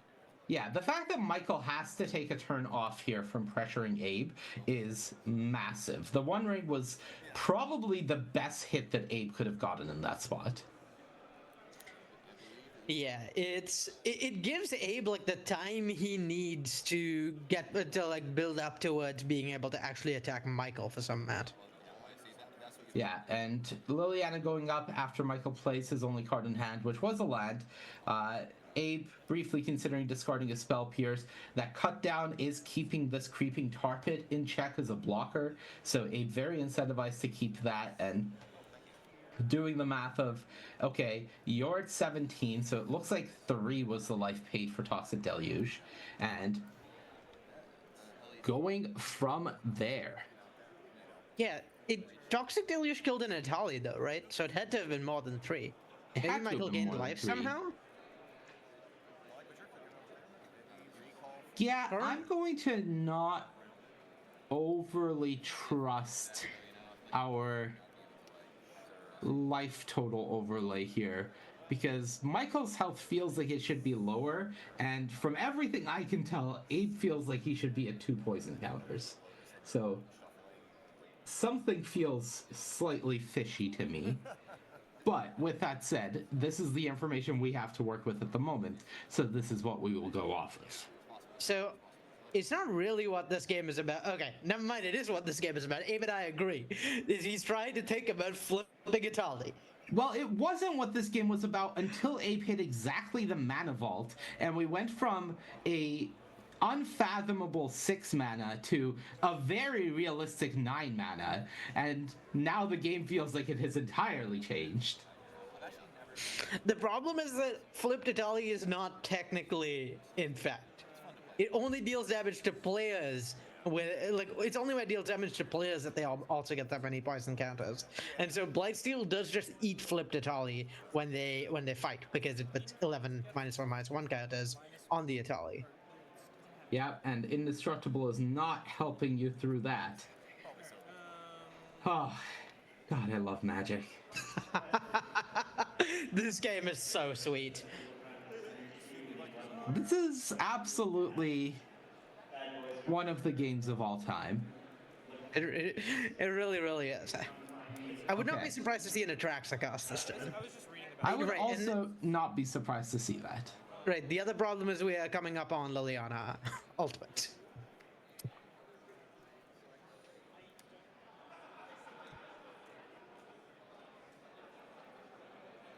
All right, and Abe nods towards that as well.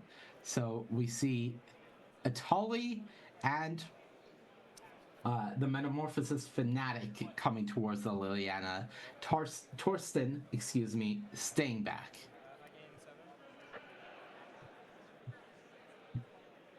Abe is 1 gazillion life roughly after that attack, given both those creatures had lifelink.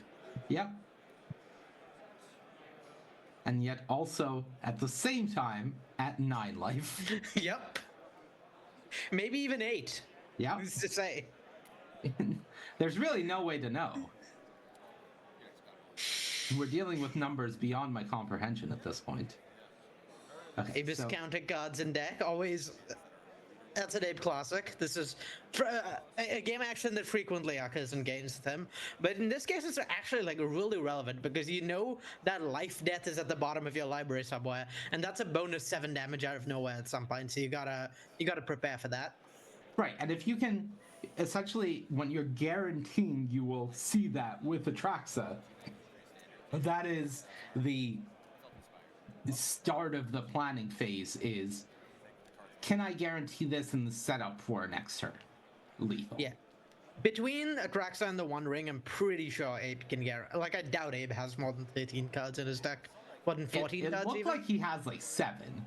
So Yeah. by my math, it looks like it is just guaranteed, period.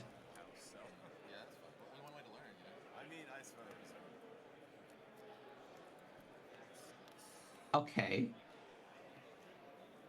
Leaving up all his mana is really suspicious. I wonder what he has. I think it's a Cult Epiphany. That's what I'm going to call it. Oh, okay. I yeah, think that his makes plan sense. is to draw to exactly life death, which is at the bottom, with essentially leave 1 card left in the deck, then block the Blightsteel here with Torsten, take 4 Infect, make some 1/1s, untap, land, life death, try to kill you, and that is Abe's out in this game. Yeah, I think. you can make a 2/2 at end of turn with the currency converter as well. So that should be more than enough if the Blightsteel attacks here. And it should be enough even if the Blightsteel doesn't attack, right? Because essentially... No. It won't be enough if the Blightsteel doesn't attack. Yeah, if the Blightsteel doesn't attack, then Torsten gets blocked by the Blightsteel, at which point we have 4 from the Fanatic, 2 from the 2/2, so that's 6. So technically enough even if the Blightsteel doesn't attack. We should have lethal. No, it looks like lethal either way. I don't know how making many sure he card has types it. Abe is discarding. There's some possibility that like a removal spell makes this no longer lethal. Yeah. We know that Michael doesn't really have many of those. Okay, so 6 cards in deck. So he gets the Epiphany for 5. Leave 1 card in the deck. God, I love Magic. Now, what Michael would really love here was an Ancestral Recall. That's true. That is also the case for most players at most times in most games. But in this specific occasion, Michael would love an Ancestral Recall. Heart Scour also would be good. True. I don't think there's anyone Michael has on this deck of making Abe mill even 1 card, but I don't believe so either. All right, so it is creature and 5 lands, 4 lands being discarded for Abe, if I'm not mistaken, currently. I think so. Suddenly Okay, no, with enough? he discarded the loose focus. He's doing the math. He is going all in essentially by discarding his counterspell here to get that extra 1/1. So 3 creatures created. Needs to not forget to make a zombie with currency converter. Yep. He could have put all of those under the currency converter. or any number of them that he wanted. That's true. Because why not? Game actions. All right. He wants the zombie here, and then he wants to make the treasure next turn, so the zombie can attack. What a game. I love that Abe found this exact line to kill. This is something special that we're seeing here. You can bet Michael was not thinking about the life half of life and death. Yep. All right, so one rain does not tick up, makes the treasure, sacks the treasure, casts life. That land will be summoning 6, so I think life is from before we made sure these effects always gave the land haste, so you didn't have to worry about summoning sick lands. yeah, and one issue here for Abe is he needs to keep one of these swamps back. He needed to not play that swamp until after life, so he actually made a mistake here, because now he can't use it for black mana for cut down, so he needs to leave a creature back in order to be able to clear off the creeping tar pit. I think he might still have enough, but yeah, definitely a misstep on his part.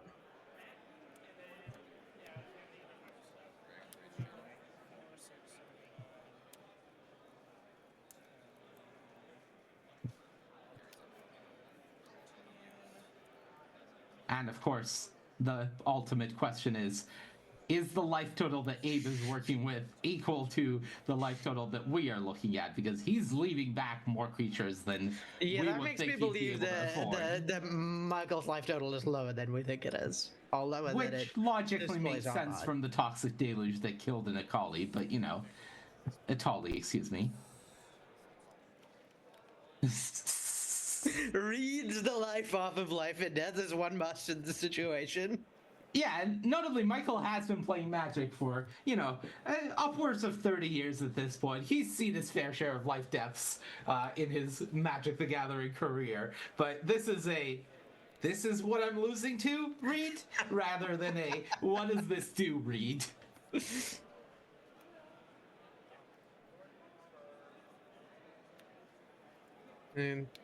Yeah, I can't think of what's in Michael's deck that could do it at this point. Yeah, We've he's gotta established his take no the game ancestral action. recall to target Abe. Yeah, animate tar pit. Abe says, I have the cut down.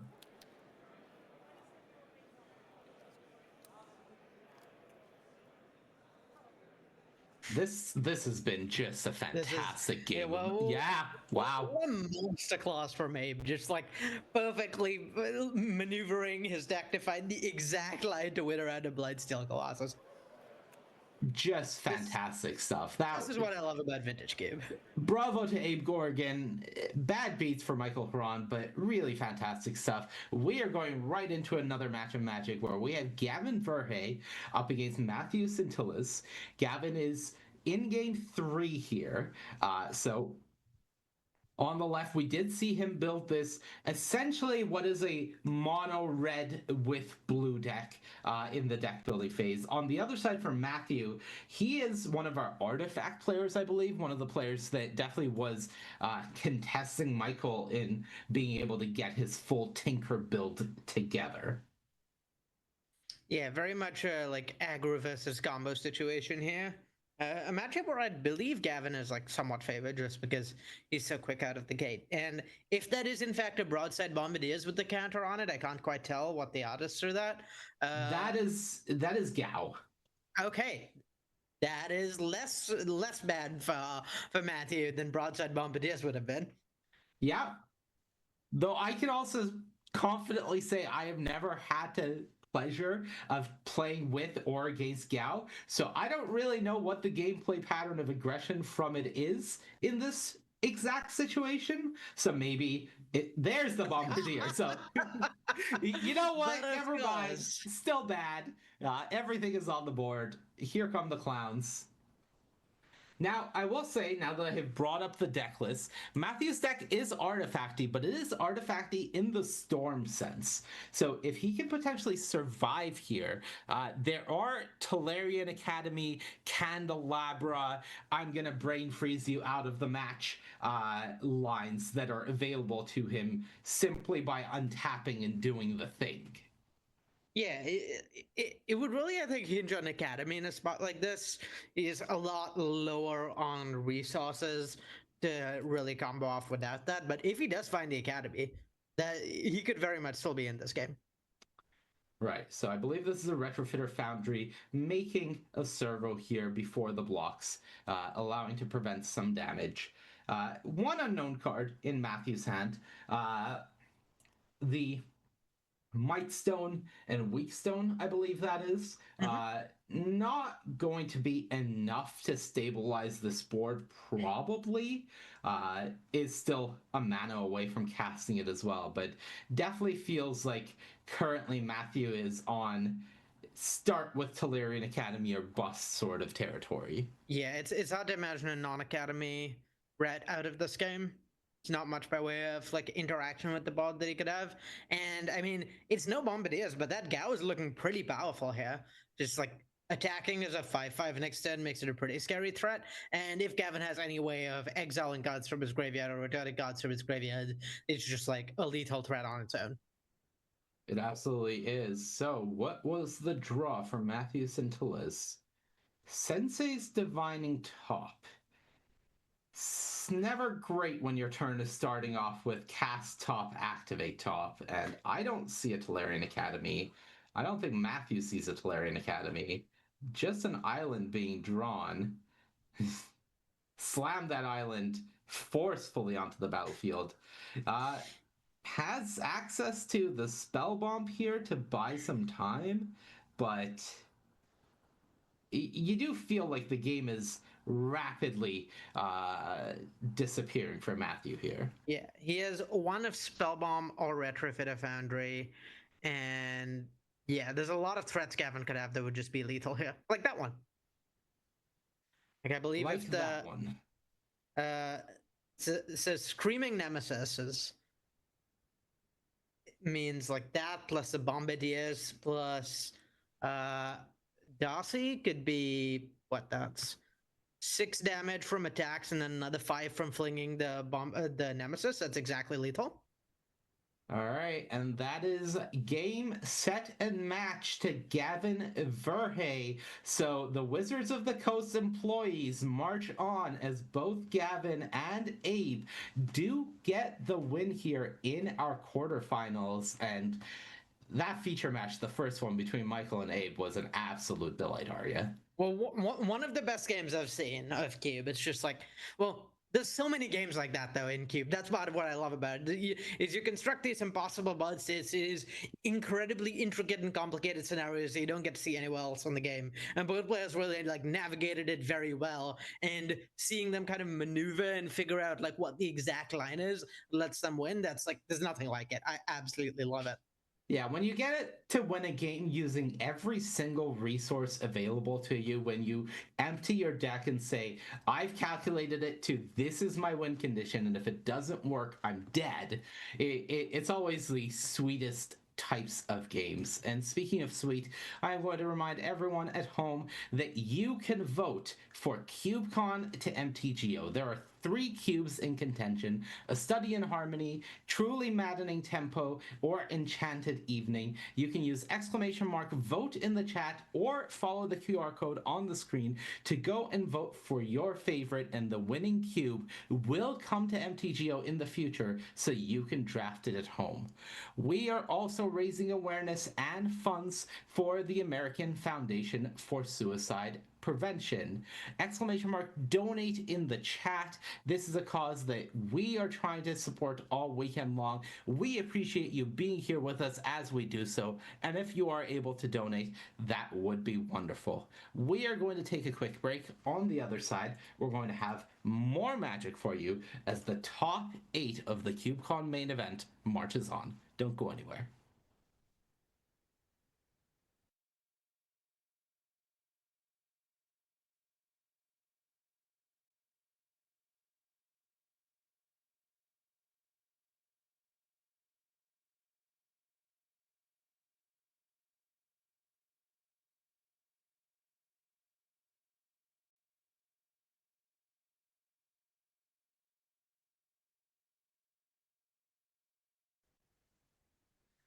All right, do we have matches yet, or is a quarterfinal still going?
Control Cube, a draft environment built for players who love stack battles and control mirrors. If you're looking for aggro or infinite combos, this is not the cube for you. Here, victory goes to the player with precision, sharp lines, and the most patience. For a deeper dive, check out the Cube Reviews episode featuring this list. Thank you to Ian Braverman for having me on. In this cube, interaction is everything. With over 45 counterspells and half the cards playable at instant speed, nearly every game becomes a tense dance of responses. There is only one archetype, control, but it comes in many forms. With strong fixing and a wide color spread, you're free to build your ideal control shell. Just know that your opponents are doing the same. Blue is the most dominant color. With 90 mono blue cards and most of the multicolors being blue, it has the most tools available to it. There are iconic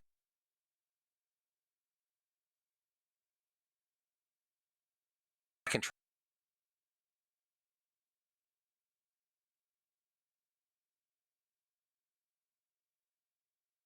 cards like Cryptic Command, Blue Sun Zenith, Spell Pierce, and Force of Will that are present.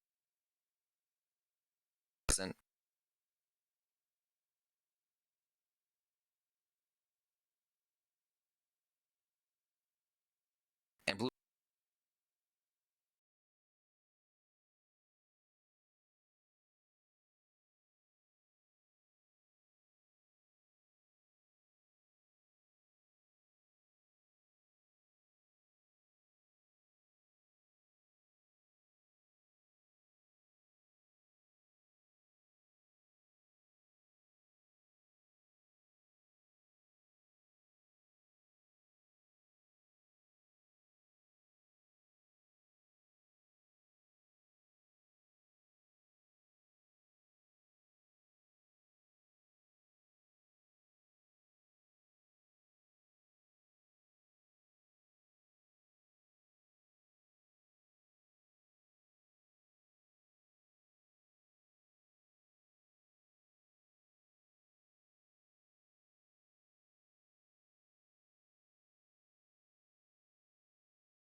environment built for players who love stack battles and control mirrors. If you're looking for aggro or infinite combos,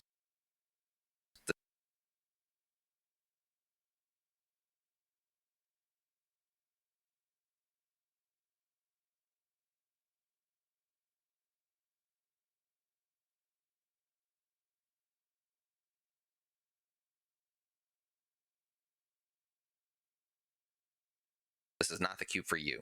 Here, victory goes to the player with precision, sharp lines, and the most patience. For a deeper dive, check out the Cube Reviews episode featuring this list. Thank you to Ian Braverman for having me on. In this cube, interaction is everything. With over 45 counterspells and half the cards playable at instant speed, nearly every game becomes a tense dance of responses. There is only one archetype, control, but it becomes in many forms. With strong fixing and a wide color spread, you're free to build your ideal control shell. Just know that your opponents are doing the same. Blue is the most dominant color. With 90 mono blue cards and most of the multicolors being blue, it has the most tools available to it. There are iconic control cards like Cryptic Command, Blue Sun Zenith, Spell Pierce, and Force of Will that are present, and blue offers you a flexible approach to managing your opponent. Every color is also available at a lesser extent. White offers exile and clears things with Solitude and Council's Judgment. There's a Catchermose sub-theme. There's also Burn with Lightning Helix and Flage. Black excels at hand disruption. It disrupts hands, graveyards, and libraries with Thoughtseize and Gonti. Red pressures your opponent's life total, with cards like Lightning Bolt and Goalie Bringer being the most aggressive color, but still not being an aggro deck. It also hosts the most blue hate, with cards like Pyroblast and Burnout. Green offers ramp and recursion, with cards like Primeval Titan and Wilderness Reclamation to out-mana your opponent. There are creature lands like Celestial Colonnade, recursive engines like Elixir of Immortality, and powerful planeswalkers that will turn a long game into a locked game if you don't have the answers. You'll need to be ready for anything. Artifacts, enchantments, planeswalkers, graveyards, even your own library. Some games go long, and yes, decking is real. Cards like Clear the Mind or Endurance might be the only thing standing between you and defeat. Draft carefully, play precisely, control everything, or lose trying. Watched Abe in full, so we should watch Gavin in full. Hello, everybody. Welcome back to CubeCon coverage. It is Sunday. It is the top 8 of the main event, and this is what we have been building to all weekend long. We have 4 players remaining in our semifinals that we are going to be watching, but before that, I'm going to remind you of some things that you can do while watching at home. !vote in the chat will bring you to the CubeCon to MTGO contest, I would say, that we are running right now, where you can pick one of 3 CubeCon cubes, either a Study in Harmony, Truly Maddening Tempo, or Enchanted Evening. The winner will be added to MTGO and will be drafted at home in a future update. Next, you can do !donate in the chat. We are raising funds and awareness for the American Foundation for Suicide Prevention, and this is a cause that we all care about very much. If you are able to donate, it would be greatly appreciated. With that said, take a look at our feature match area. Those are our top 4 players, and we are going to be watching things start off with Gavin Verhey against Sharik Moore before we try to get a look at what could be remaining of Abe Corrigan versus Wally Wisner. The winners here will be our finalists. And it is Sharik on the right of your screen, Gavin on the left, and Sharik kicked things off with a Mother of Runes. This is our most aggressive matchup, I think, that we are going to see in this top 8 area, because Gavin is a more or less mono red with blue deck. Sharik is a Boros aggro deck. Arya, you are muted. Sharik's deck looks absolutely insane. Welcome So we saw a lot of the people at the stable. There was like a lot of fighting over the Grixis colors. We have 4 drafters, and that set of 3 colors. Sharik is, I think, like the only solidly white drafter, and it shows in his deck. Now, one other thing that we haven't seen up to this point is power. We have not seen power in any of the decks that we had been watching before this, but now there is a Mox Sapphire on the right of your screen, an Ancestral Recall on the left. Now, the thing I will note is Sharik's deck, as the aggressive deck, really does not want to have turn 2 no plays with 3 mana available to him. So typically, one of the things that Boros in Cube has always suffered from is awkward mana. There can be a heavy emphasis on double red or double white costs in these aggressive decks, especially when it comes to the 3-drops. So the fact that he has the fetch land there as his second land does make things a little awkward, but we'll see if he has the tools to come back from here.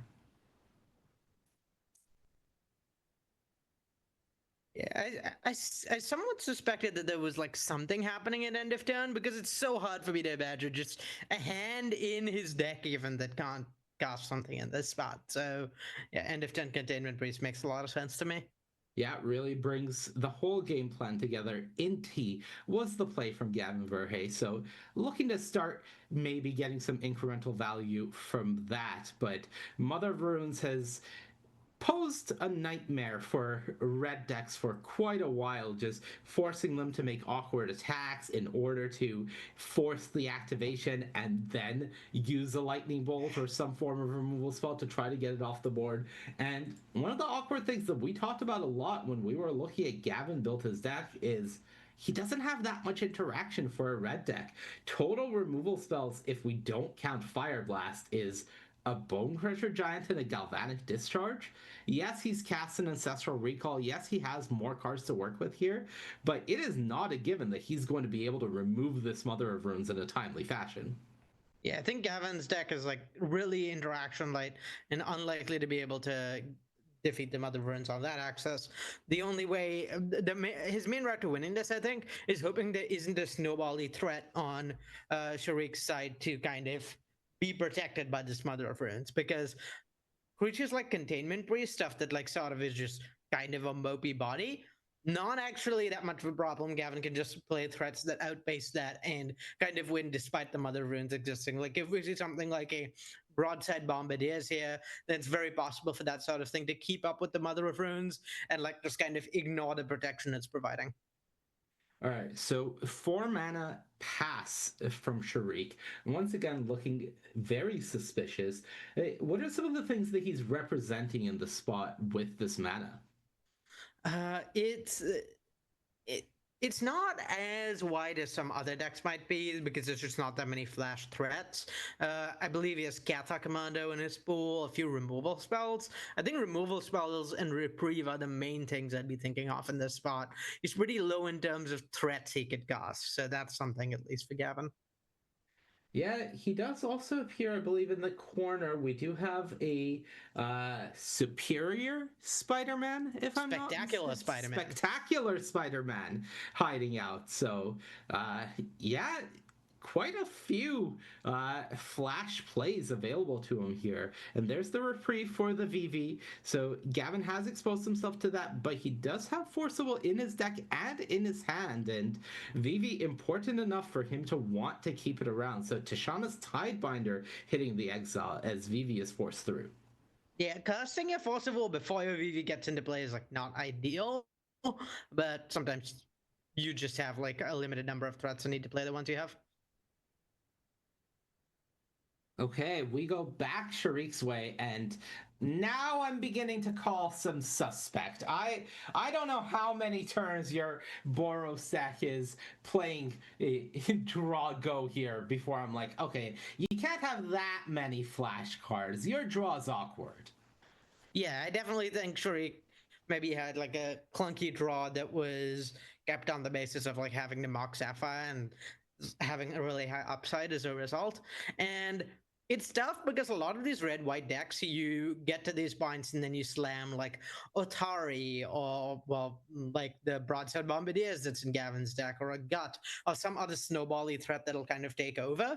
But Shariq's deck doesn't have that much. A lot of the red snowbally threats were taken by Gavin, and a lot of his deck is just like pretty low to the ground, not stuff that takes over the game, but rather stuff that applies pressure early or removal. So, oh wait, there is an Othari, I guess. I missed that one. So that and Palace Jail are like the main ways you can look to take over a game. But a lot of it's like incremental stuff, like Spectacular Spider-Man. We see this, the Containment Priest we see in play. Those aren't threats to generate advantage, and he really needs that because both of Gavin's cards, Vivi and Inti, are threats to generate advantage. So they will slowly take over a game eventually. Now, Shariq does have a slam dunk draw in his deck if he's able to find it. There is a copy of Caracas in Shariq's deck, and I'm just looking at Gavin Verhey's board and I'm like, huh, those are some true legends of the game you have there, Gavin, much like yourself.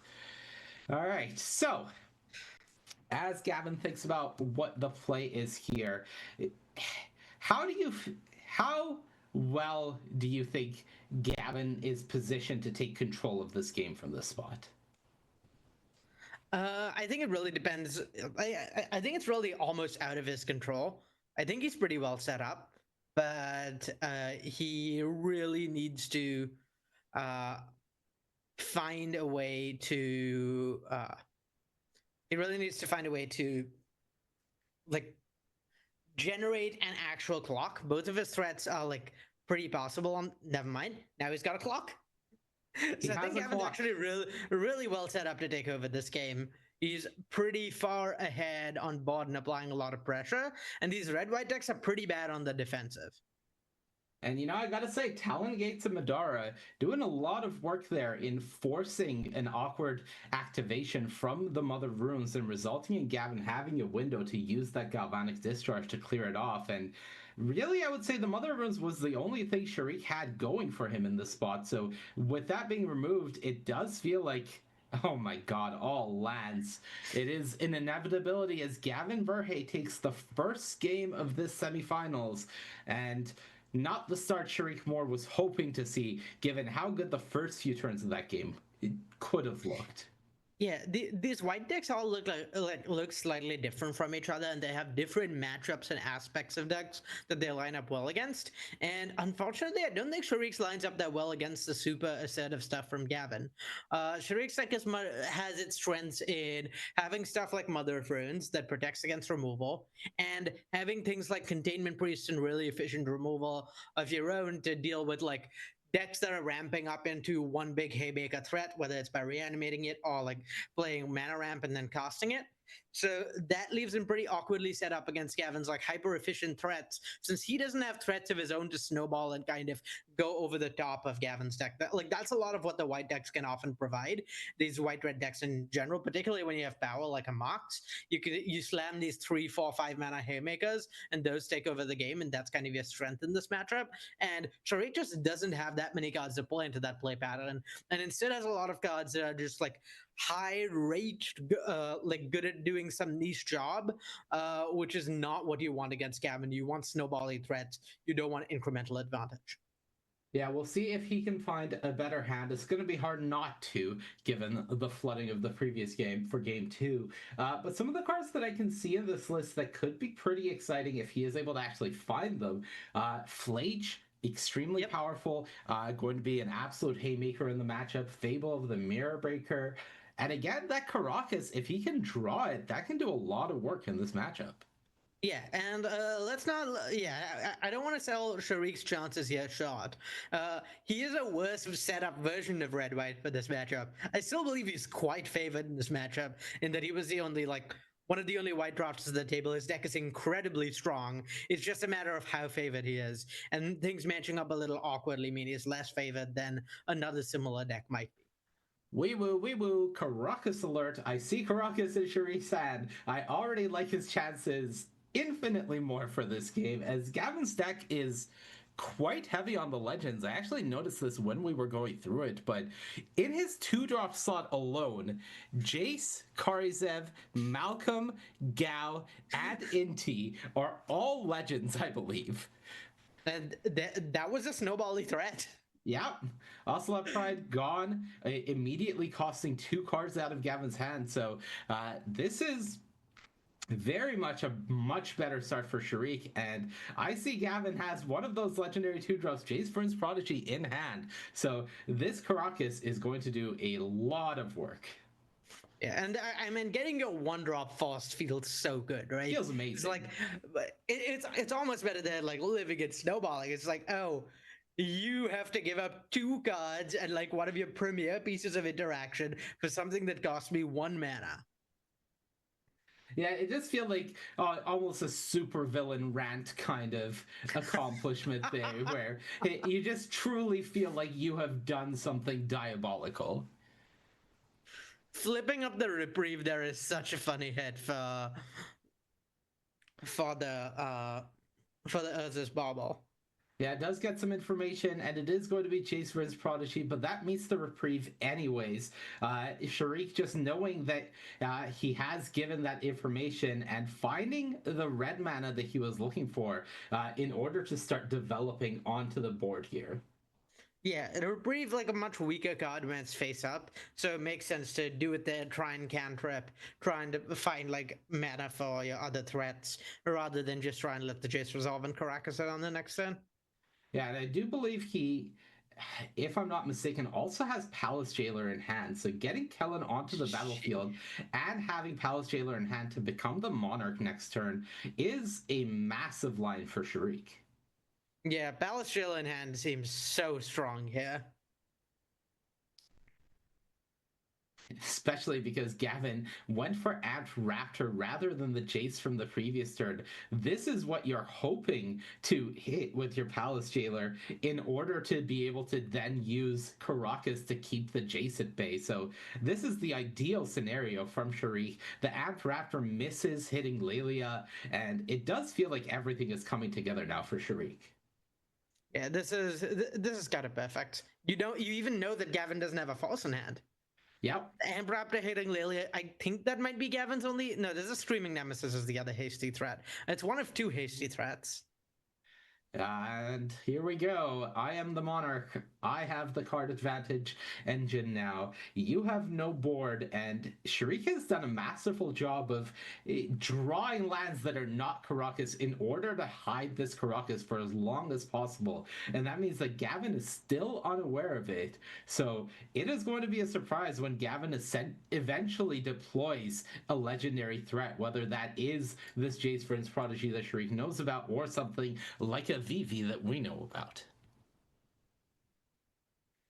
Yeah, I think the only way this goes badly for Sharik is specifically Screaming Nemesis from Gavin, which either eats both of Sharik's creatures or takes the Monarchy. Barring that, I think Sharik is really well set up to win this game. Yeah, I do see Gavin has his Bone Crusher Giant in hand, so that is one of the few removal spells that we saw he had access to, and it does look like it is a pass to Sharik's turn, so he is just leaving that up. Yeah, the problem with Bone Crusher is like interaction is not what you need here.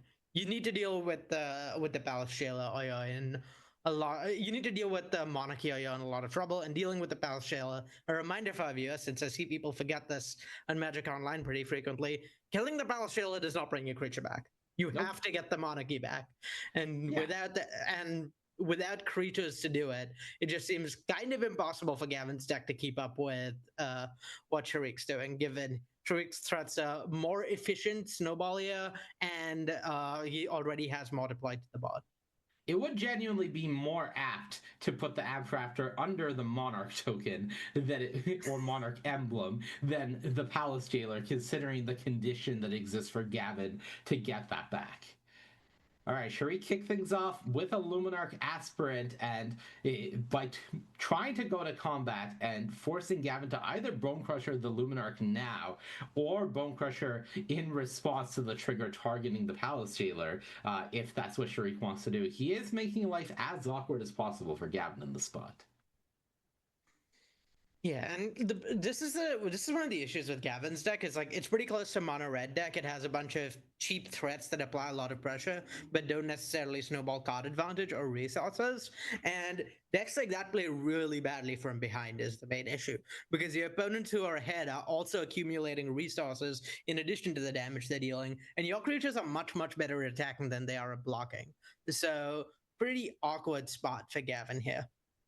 Yeah, and it's not really getting any better because knowing what we know about Sharif's hand, not only with the Caracas, which is going to be so good against probably about 3/4 of Gavin's entire creature base, but also I believe he has access to the Boros legend as well in hand in Otari. So a lot of tools available there for Sharif. I think Gavin just asked you a question away from the table from the judges that we see. I'm guessing the question was if I killed a Balashilla, do I get my creature back? That Mostly because I doesn't don't really feel like a very Gavin Verhey question.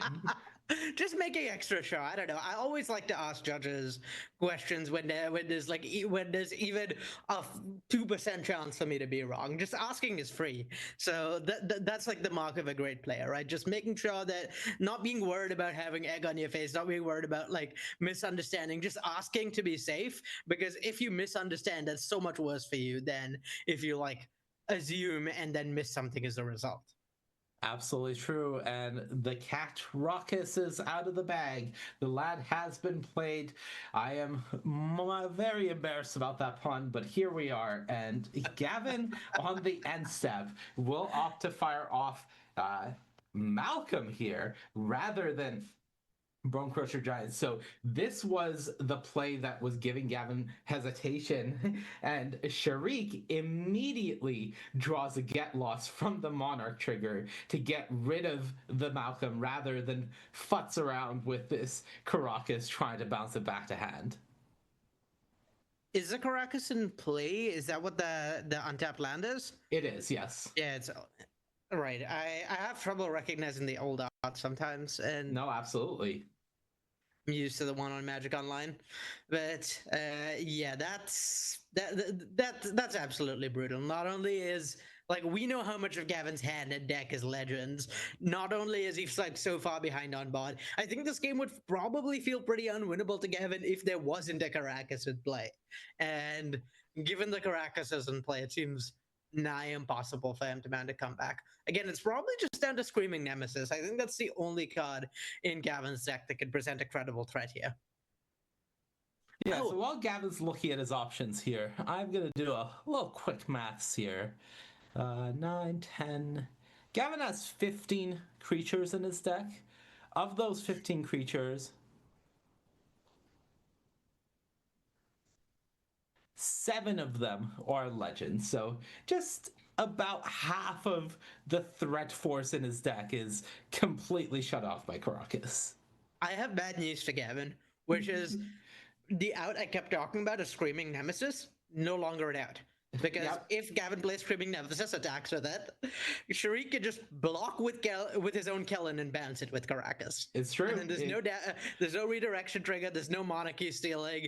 Gavin just is spent a turn attacking and doing nothing, and Sharik will get to keep snowballing.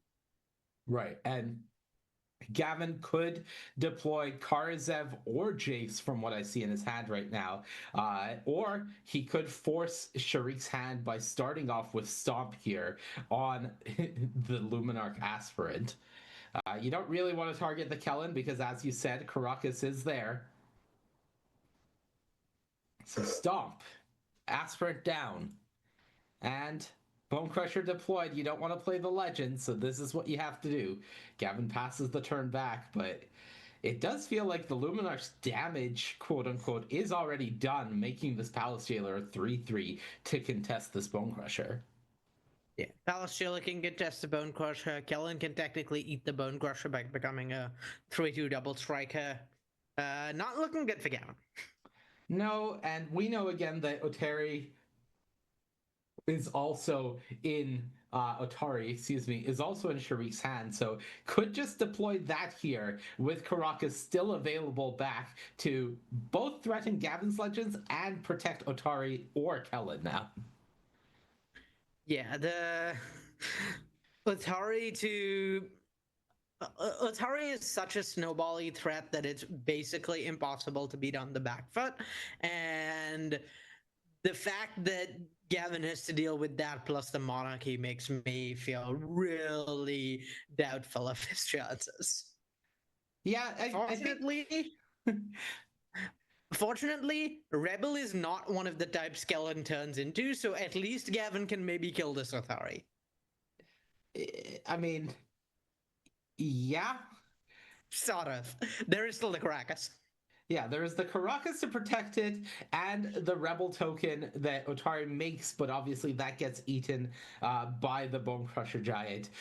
Not to mention, of course, what we've been harping on, which is Gavin's deck just doesn't have that much removal, so already he's in a hard starting position having to fight through the protection. Yeah, this game is starting to look like more and more of a foregone conclusion. I'm struggling. The last few gens have, while Gavin's been behind, there have at least been like somewhat credible paths to victory for him with stuff like Screaming Nemesis. I think we're past the point in the game where that's true. I think the way Gavin wins this game now. That's bad news for him that we are past the point where the card he just drew becomes relevant. Maybe that plus a removal spell on the Kellen. Oh. All right. Well, we might be in for the Gush Fire Blast bingo, but I don't think that's going to be enough to get Gavin this win. Yeah, I don't think the Gush Fire Blast Bingo is getting the job done here. 2 mana floating, so this is going to be the Screaming Nemesis, and it does feel like this is essentially going to be, for lack of a better term, a chump check. Gavin may just have to attack with the Nemesis and hope Sharik doesn't see the block with Kellen, bounce Kellen line, and then he can try to develop something that way. It's becoming even harder because now everything on Sharik's bot has at least 3 toughness. So even if you kill the Kellen, even if the Kellen doesn't get bounced, the Screaming Nemesis is not really doing anything. It's dealing 2 damage to Sharik, preventing a life gain. That's fine. Gavin is dead. Right. It is a bit indicative of the more ephemeral things you can gather, the more ahead you are for Sharik experience counters and the Monarch, just things that are not tangible but are also ever looming or amassing on Sharik's side here in the Talon Gates of Madara is huge here though, right? Like that gets rid of Kellen as a blocker. Okay. Without spending any mana. Yep. It is huge in the sense that it allows Gavin to steal the Monarch by attacking with both creatures.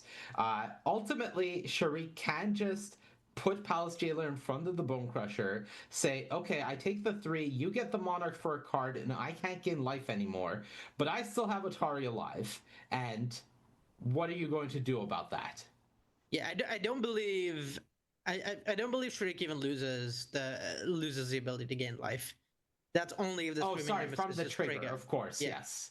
So Adrafter comes back because the Monarch was stolen. Gavin does get the energy, but he did not cast it from his hand, so he doesn't get the trigger. So it is another threat, quote unquote, but it's not game swinging to get the Raptor back.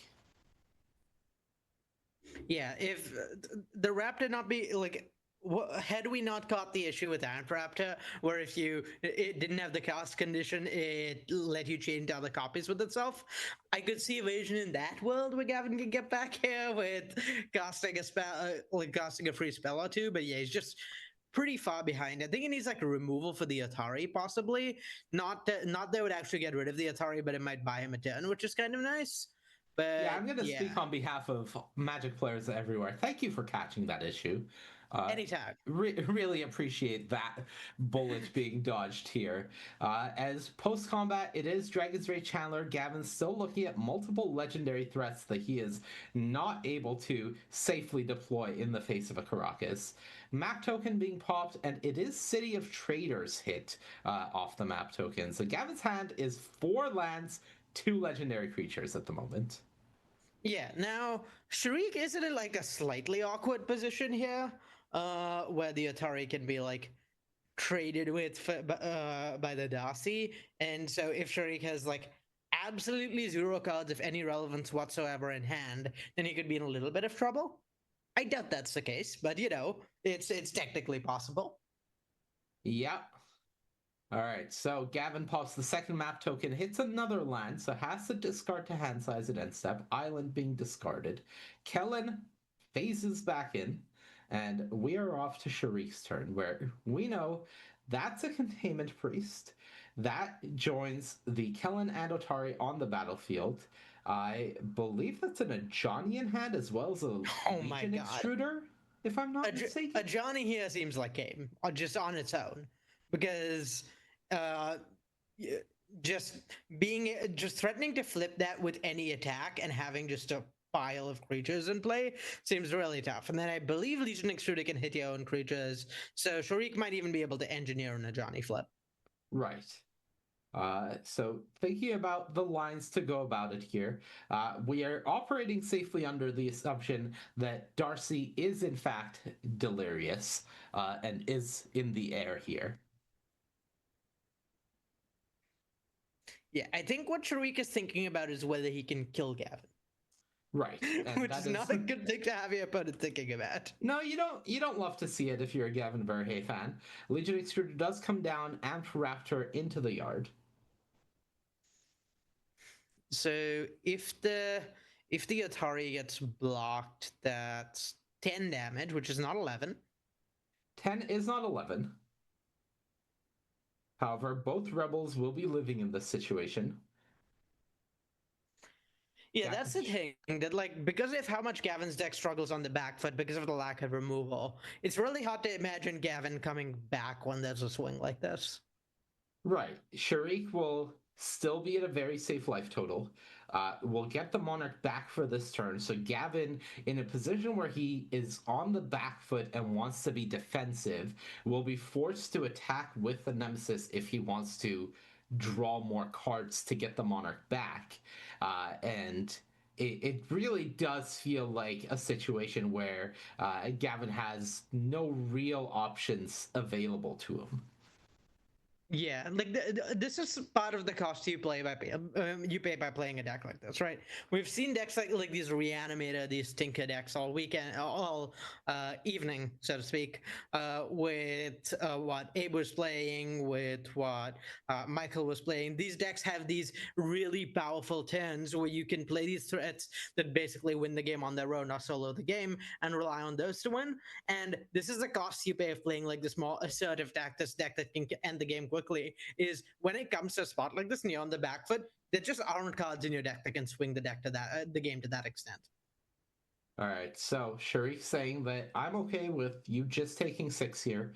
I'm gonna put you down to 5, let Otari die, and follow this up with a Johnny. So another legendary creature joining the board. Another thing that Caracas is both protecting and using for advantage. And Gavin down to 6, handful of lands that we saw previously. What can he do here? I suspect the thing that Gavin can do here is go to the next game, unfortunately. I just don't think there are... I don't think there's a sequence of cards in his deck that would get him out of this. Like something like Broadside Bombardiers is what is like the most snowbally or swingy threat Gavin has in this deck. But yeah, Sharik's life total being a 20 is really tough. Like there's definitely not enough defensive power in Gavin's deck to come back on that axis. You'd need to like his route to winning would involve winning. His route to winning this game would involve killing Sharik this turn, and I don't think that's in range for him. Yeah, Gavin says go. We know he has the 2 legendary creatures in hand, but of course doesn't want to give Sharik any more information than he has to, and just passes the turn with the acknowledgement that he is dead here if Sharik goes for it. He just has to present a front of I have something, though I think that Sharik is probably experienced enough being here in the top 4 of the CubeCon main event that he knows there really isn't anything that can stop him from winning in this position. Yeah, I think Gavin's thought process here is, well, I might see a new removal spell my opponent has and get a little more information. And that's about the extent of what I'm getting out of this game. Right. So we'll see what Sharik decides to attack with. The safest quote unquote line would be to keep a rebel back in order to be able to bring back Atari if something goes horribly wrong. But I think realistically, you just turn the clown sideways and put the onus on Gavin to really survive here. Yeah, the thing you just presented, I'm pretty sure the anomalies are not anything in Gavin's deck. There's not very much in the cube. Gavin could have Cryptic Command. We know that's in another person's deck, but Sharik doesn't. Delayed Blast Fireball is, I think, no longer in the cube. That's the first card that comes to mind as something that plausibly works here. Yeah, I don't think there's much else. Delayed Blast Fireball is still in the cube. Oh, it is still in the cube. Okay, It's still in the cube. It's not in Gavin's deck. We know that part. We know that. I'm a big Delayed Blast Fireball fan. Knows that it's not in Gavin's hand after that attack, and we are headed to a third game to decide who will be our first finalist. At least the first finalist that we will see go into the finals of the CubeCon 2025 main event. We've had some great games so far. Yeah, I mean these like aggressive deck mirrors are like really, really interesting, right? Like they have a lot of play to them. There's like you don't get quite the level of consistency that you do in constructed aggressive decks, so it's not as prescriptive, it's not as sort of like worked out beforehand. There's a lot of like jockeying back and forth, trying to figure out lines, trying to figure out what your opponent could have, since you don't know the exact contents of their deck, but you do know the exact contents of the cube. So like figuring out what to play around, figuring out like what role you're playing in a given game, or like what the sort of shapes of games you win look like from different board states is like always really complicated and always really fun to see players this good like sort of work through. All right, well, we do know that our other semifinals looks to be done. So whoever wins here will be going up against our other finalists, whoever that may be. It does look like I can say that it is Abe Corrigan. So hashtag WotC Staff Finals still on the table if Gavin Verhey is able to win this game. Yeah, I was gonna try and make a prediction based on the length of the game that the person who won was playing a vintage cube deck, but sounds like we have the info already. So yeah, maybe it'll be an all wizards final. That would be wild. All wizards final, showing they still got it. Yeah, showing we're not as washed as people claim we are. Yeah, that's fair. I mean, we're pretty washed, but still got it to some extent. Look, having some of it is better than having none of it. Truer words have never been spoken. All right, so going into the third game, you see Gavin being a little pensive here. I think he realizes the same thing that we do after getting a better look at Sharik's deck in that second game. The matchup is tough for him. Yeah. Most of Sharik's average draws feel like they line up well against Gavin's better draws. Yeah, and like part of the problem for Gavin is Gavin doesn't have broken draws like Sharik does. Sharik can curve like Pride into a Johnny into like whatever like 3-drop value engine of choice, whereas all Gavin really has is like some individual powerful cards, but nothing that really snowballs. Very few 1-drops, which is really big. Sharik can start like with powerful threats as early as turn 1. Gavin's not really getting anything before turn 2. His strongest card is Ancestral Recall, but Ancestral Recall doesn't snowball. It just gives you a ton of value face up, and that doesn't really deal with like. If you play Ancestral Recall turn 1, your opponent plays Ocelot Pride turn 1. If you don't have a removal spell for the Ocelot Pride, you might still be unfavored. And right, so... Ancestral, as weird as it is to say it, Ancestral Recall is only as good as the cards in your deck. Not the best cards in your deck, but your average card quality and what it's giving you access to. And if Gavin had more 1-mana spells, 1-mana interaction, where an Ancestral Recall turn could be followed up by I deploy 2 threats and remove one of your creatures, that would be very exciting. But the fact that what Gavin is Ancestral Recalling into is a variety of powerful 3 mana plays that he has to pay 3 mana for because he doesn't have any mana cheating other than a City of Traders that he can't realistically deploy early, means that it's just awkward across the board. Yeah, exactly, Manny. Like really well, but that you really hit the nail on the head with the like no cheap interaction thing. What something like Ancestral Recall does is it gives you advantage in terms of cards, right? You have more resources than your opponents, but you need to actually trade those resources off with your opponent's resources in some way or the other to actually leverage that resource advantage, and that's just not what this matchup is about. Yeah, that's not what Gavin's deck can do because he doesn't have that many ways of exchanging resources. He just presents threats. So if you're not actually answering Sharik's snowball your cards, it doesn't matter if you're up on cards. And Gavin is not going to be up on cards currently because he's already mulliganed to 6. This is an awkward hand because I believe it only contains Island City of Traders as the only lands, and he is on the play, but it is a keep. Sharik kept 7, and we are going back his way. That's Ocelot Pride he just threw if he has the turn 1 white source. Oh, Gavin, not like this. Yeah, this looks brutal. Second island drawn, so not forced to play City of Traders just yet, but he has a Tishana's Tidebinder, so with no plays to follow up here, he may just have to play the City of Traders in order to have the Tishana's Tidebinder available to him. Otherwise, this Ocelot Pride will just completely run away with the game. Yeah, the question I think for Gavin is how much do I just lose if this Ocelot Pride hits me and gets to start snowballing? And is it greater than the amount I lose by having to sacrifice my second land? And it sounds like the answer was yes. Yeah. Does Sharik have a piece of interaction to close the store? The answer is no. I don't think Sharik has 1 mana interaction in his deck, and he may have regretted not playing an untapped second land first.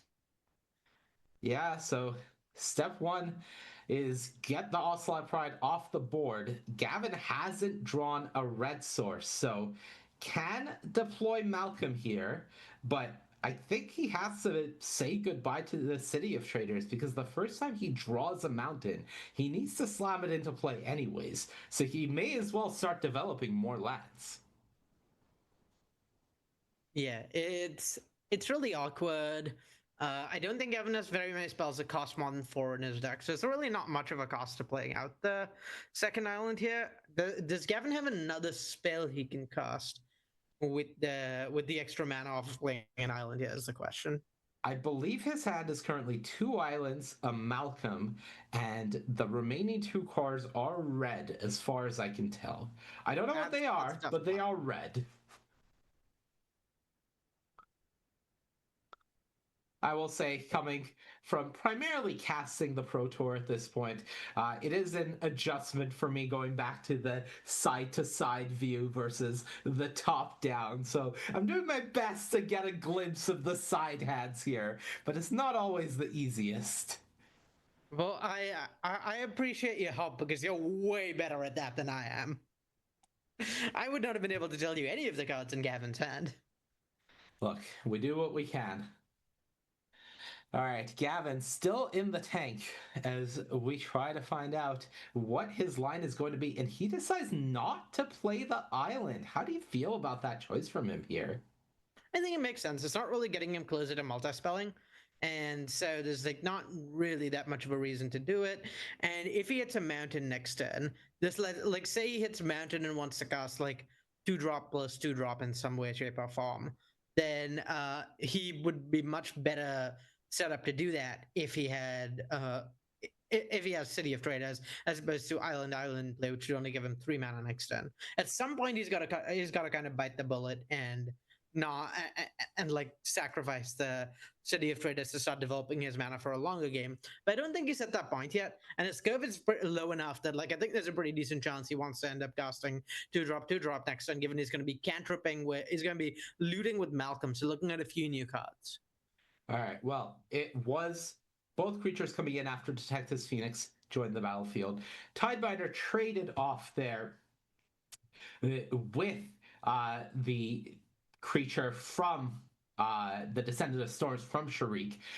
Gavin drew another island for the turn. Didn't get a good look at what the draw off of Malcolm was, but it does look like he is still on all blue sources and red cards in hand, and finally has to give up on the double spell Dream, sacrifices the City of Traders to play an island, and a get lost off the top for Sharik means that, as well as a Legion Extruder, Gavin's losing this Malcolm, and his next threat is being checked as well.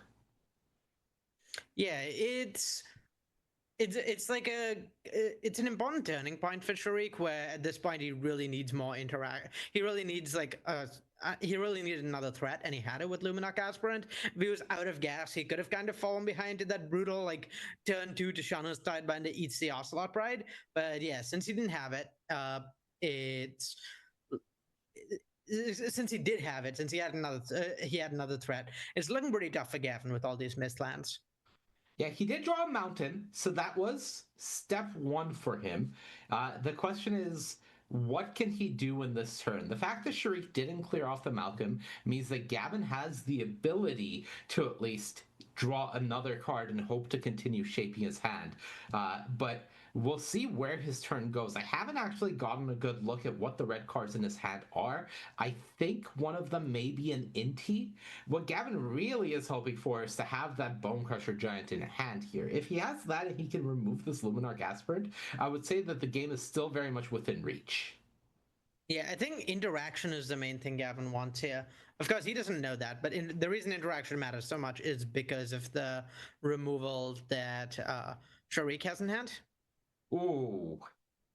That's not what Gavin wanted to see exiled with the Lelia. That is one of the very few pieces of removal that he has access to in his deck. So that's lost, of course. This is a large chunk of damage, and Sharik doesn't have a 4th land drop yet. So he will need that if he wants to deploy both of these 2-mana removal spells on his turn. But it looks like he did not find that with that little rub on the table. Was that Flage drawn? I'm not sure. If it was Flage, then I have to imagine we'd have seen it cast. Yeah, that would have been probably played not. instead. So no is the answer. And I think it might have been a Containment Priest. That's not a good draw here. Yeah, I do see Containment Priest in his hand. I do believe Legion Extruder is still there as well. And then 2 cards that we haven't gotten a great look at.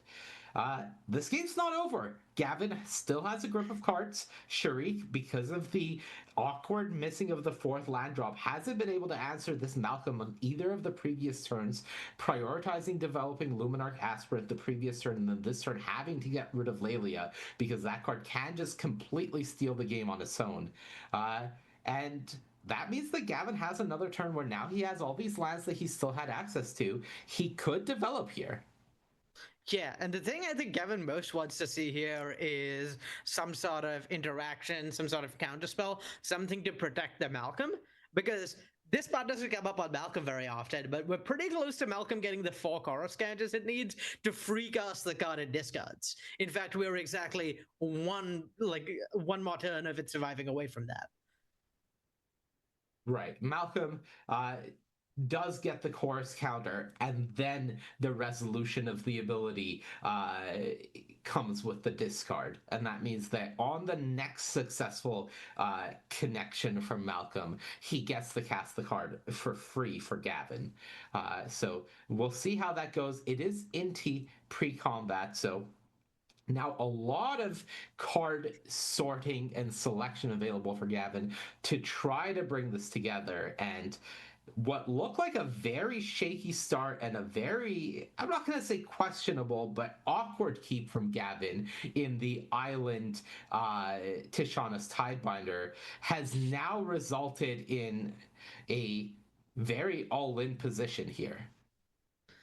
Yeah, and the wow, Gush there was that required confidence. I love that from Gavin, but exiling the Bombardiers is like pretty tough. I don't think he has the mana to cast it this turn. He already played a 2-drop and he had 3 lands at the start of this turn. So yeah, losing the Bombardiers is tough because that's like very easily the strongest threat in Gavin's deck. Yeah, I do believe he has a Darcy in his hand that he can follow up with here, but definitely does not have the mana for Bombardiers, having cast Inti already this turn.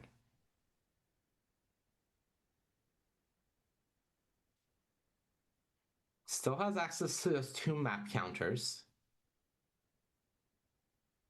Yeah, and I think Gavin is almost just like digging for force here. Oh, he missed an Inti trigger off of the Malcolm discarding a card, because Inti lets you exile a card whenever you discard. Right. So that's what they were just going over. From my math, Gavin, unless I'm mistaken and missing something, should have a floating blue mana. I believe Gavin has a floating blue mana, yes. Yeah, it's not represented. So he is able to cast this phantasmal image if he wants. Of course, both of his creatures are legendary, so the image would be going after one of the opponent's creatures, or he can just develop this apt raptor and hopes that he can hit something like a galvanic discharge here in order to just get this Luminarch Aspirin off the board. But at this point, I would say that Gavin is either favored or pretty close to it. Oh, rest in peace, Force of Will. Yeah, if Gavin had hit a spell there, I think he would have been solidly favored. At this point, I think it's all about whether Sharik draws a land or not, because both his creatures can attack into Gavin's board. And if he goes land, extrude your creature, get lost another. Well, get lost has already been cast. So Get Lost was used, so we know only yeah, one depending on what his interaction. hand is, if he can double spell, he could be in good shape. But yeah, barring that, Obviously, the best land in the deck to draw would be Karakas. That would be completely incredible here. But we'll see what Sharik drew because we didn't get a good look at it. And it looks like he may be going to combat. yeah, the other impressive draw I could see from Sharik in this spot is Flage. Just removal spell that gains life really helps with them being under the gun. And Gavin's Gush means that he's not really a threat of like losing to like a flurry of spells from Gavin.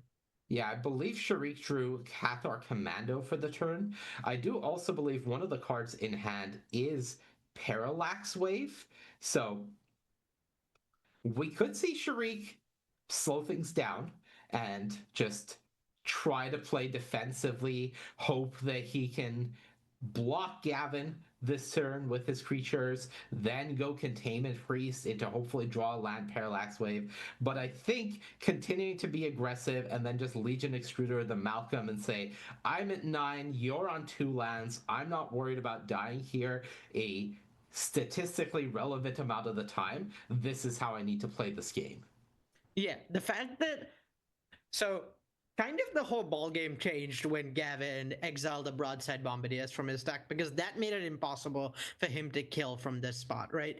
Like Bombardiers is the one god in Gavin's deck in this format, really. You're like, okay, this can just kill me out of nowhere if I like 9 is not a high enough life total to not be dead to Bombardiers. Sharik would be extremely dead to Bombardiers. I believe he would take like 2 over lethal even. But now I do have one card. Just one. All right.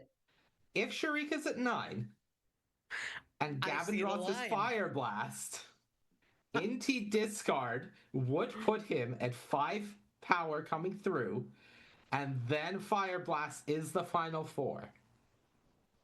He hasn't exiled it. I haven't seen it. He has 2 mountains. And he has cast Gush this game. So maybe not in the same turn, but we would see Gush and Fire Blast cast for free in the same game, which is close enough to the dream I asked for. Okay, close enough. We'll take it. If they both have their alternate costs paid in the same game, that is a win in the Arya book. Exactly. All right. Well, right now, the first step to that plan being live is for Gavin to not block here, which is a pretty big ask. Yeah. Fortunately, the Fire Blast being in Gavin's deck means also there's not very many mountains in play for Sharik. I don't really think there's things Sharik could have here that could kill Gavin that Gavin's worried about. Sharik has a lot of ways of dealing 3 damage. Wait, is Gavin's life total 7? Is that 3 damage? Were the life totals incorrect? Because that changes everything, right? That means Yeah. Legion Extruder, I think that card can go face? It can go face. It would be Yeah, lethal. so now Gavin but- has to block or he's dead. Okay, that's a complete game changer. Right. I think now we've gone from Gavin being like mostly favored to Gavin is like incredibly unlikely to win this match because he has to make a terrible block in and then get his creature removed. Right. If he Or he doesn't just block, dies. then he dies. If he does block, then he doesn't have lethal outs, which then feels like he dies. Ooh. Okay, I think maybe our life totals were wrong. Gavin did take it, and that put him down to 7. Oh, So- okay, so wrong in the other direction. But Sharik is also at 7, apparently. He draws the Malcolm again because that is the quote-unquote time walk aspect of Unexpectedly Absent. So that is back on the top. And Gavin is all in on this Fire Blast, so he is going to explore, hoping that he can find it on top. He just needs to buy Dispel, right? He has 2 map tokens.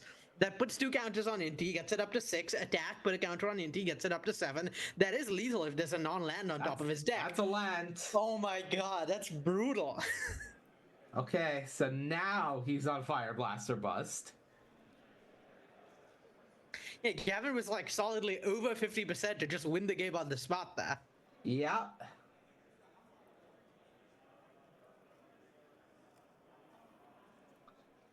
And notably, he can hit Fire Blast off of Inti and Yes, still I believe play he it. can. So he has the map counter here.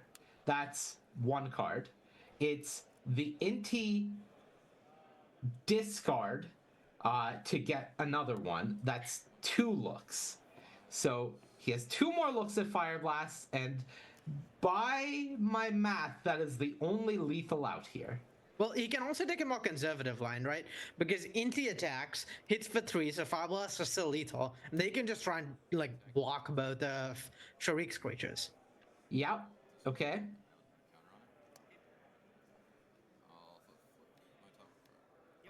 There's the discard. Exile. Talon Gates is pretty good as far as lands are concerned. I guess like since it's not in hand, it's a lot less good than it normally would be. Talon Gates as a potential uncounterable piece of interaction in the future would have been pretty nice, but I think here it just doesn't matter. Okay. So it is going to be the land drop for the turn.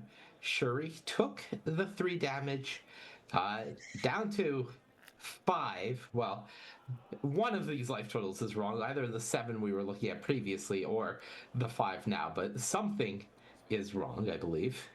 Mm-hmm. Yeah, and 4 and 5, very different numbers here. Very different. All right. He used out the Inti, so it can't be removed. That's the 4th land, and that means Sharik can, if he has that Parallax Wave, just slam it down, remove the 1 blocker, attack with both, and Gavin is counting on just this Malcolm, I believe, so Parallax Wave, if it is in hand here, is lethal. Yeah, the nice thing about Parallax Wave is it also shows up like any attackers. There's not going to be any Inti attack triggers. There's not going to be any like hasty threats killing Sharik. It's both the best offensive and defensive option, I think. All right. It doesn't look like it is in it hand. looks like like this might be an exerted arena of glory instead. Okay, I do believe there's a Tursa Light Shatter in hand, but that already has haste, so you don't need to exert the arena for that. What is this? Okay, there's the Legion Extruder. With 1 arena point floating, I guess, is what's happening here. And then he's going to go Containment Priest, give it haste with that arena point. If Gavin's life total is correct, though, that doesn't look like lethal to me. Doesn't look like lethal to me either. So here's the biggest if. Is Gavin's life total correct? Sharif is playing as if it is. And he's at 3. Gavin has, I think... No, he can't have Bone Crusher Giant in hand. That's gone. he has Malcolm and the handshake. But in which direction? Yeah, it looks like Sharik. That's what the overlay says. All right. We apologize for the confusion regarding the life totals, of course, but I don't think that takes anything away from that being just an absolutely that was a hell of a outstanding match. game of There's Magic. so much back and forth. Yeah. A lot of back and forth, just fantastic stuff from both players. Gavin, in a game where it really looked like he shouldn't have any chance at all, just maximizing every point of every resource he had available to him, including life total, mana, card draw, in order to set himself up. He took multiple positions where lesser players may not have had the guts to do so, starting from keeping the two-lander with it being City of Raiders, slamming the city down in order to be able to Tidebinder, casting Gush when he did by returning two lands to his hand. All of these choices put him in a position where he was a turn away at most from winning that match. Yeah, it was really, really close, and Gavin played his out as best he could, but just didn't work out with both players constrained on resources. The red deck was pretty far ahead. The red-white deck was pretty far ahead because its threats and answers are just cheaper. All right, well, with that said, we have our two finalists. I am going to remind you that you can do !donate in the chat to go to the Tiltify page. We are supporting and raising funds for the American Foundation for Suicide Prevention all weekend long. If you are able to donate, that is greatly appreciated, but we thank you for being here with us. And you can do !vote in the chat or follow the QR code on the screen in order to vote for the cube that you want to go from CubeCon to MTGO. The finalists are A Study in Harmony, Truly Maddening Tempo, or Enchanted Evening. One of these cubes will be added to Magic Online in a future update. We have our finalists. It is going to be Abe Corrigan going up against Sharik. But first, we are going to take a break, and on the other side, we will bring you the finals of CubeCon 2025. Don't go anywhere. Hey everyone, welcome to a Cube Primer for the Bearclaw Changeling Cube. My name is Matt East. I currently live in Madison, Wisconsin, and play with Team Bearclaw. I started playing Magic back in the Invasion block and got into the Legacy format, playing Goblins around 2009 and playing Combo Elves around 2010. These kind of typo aggro combo decks were a blast for me to play. I then took a break from the game for about a decade until my buddy invited me out to the first CubeCon in 2022. My first cube at the event was the Unreasonable Cube, a cube featuring silver-bordered and other off-the-wall cards. It was one of the most fun times I've had playing Magic, and inspired me to get into designing cubes myself. The third piece of design inspiration for this cube was hearing about the Changeling Cube on a Cube podcast. It sounded like a cool rules modification to combine the aspects of Magic that I enjoy into a fun cube environment. In this cube, all creatures are all creature types in all zones. It's a fast, creature-focused cube where cards of different creature types interact with each other in unexpected ways. Decks tend to be pretty fast, with games decided by about turn 4. There are some 2 and 3 card combos, and decks generally range between aggro and more combo synergy focused. Giving a quick rundown of each color in the cube, white is focused on creature lords and removal, both spell-based and creature-based. Blue tends to be more of a supporting color in this cube. There are several copy effects, a small but powerful mill sub-theme, and light counter magic. Black is one of the stronger colors in the cube, with powerful creatures and removal. Look for a sacrifice sub-theme while drafting here. Red is another strong color in this cube, capable of explosive starts, strong creatures, and direct damage to close out games. Finally, green has powerful creatures, mana ramp, and card draw. One of the things that worried me initially was that the environment would be intimidating for newer players. However, I found that it's actually pretty friendly to play. Drafters have commented that everything just works. If you think a payoff will work, it generally does because of the creature type emblem.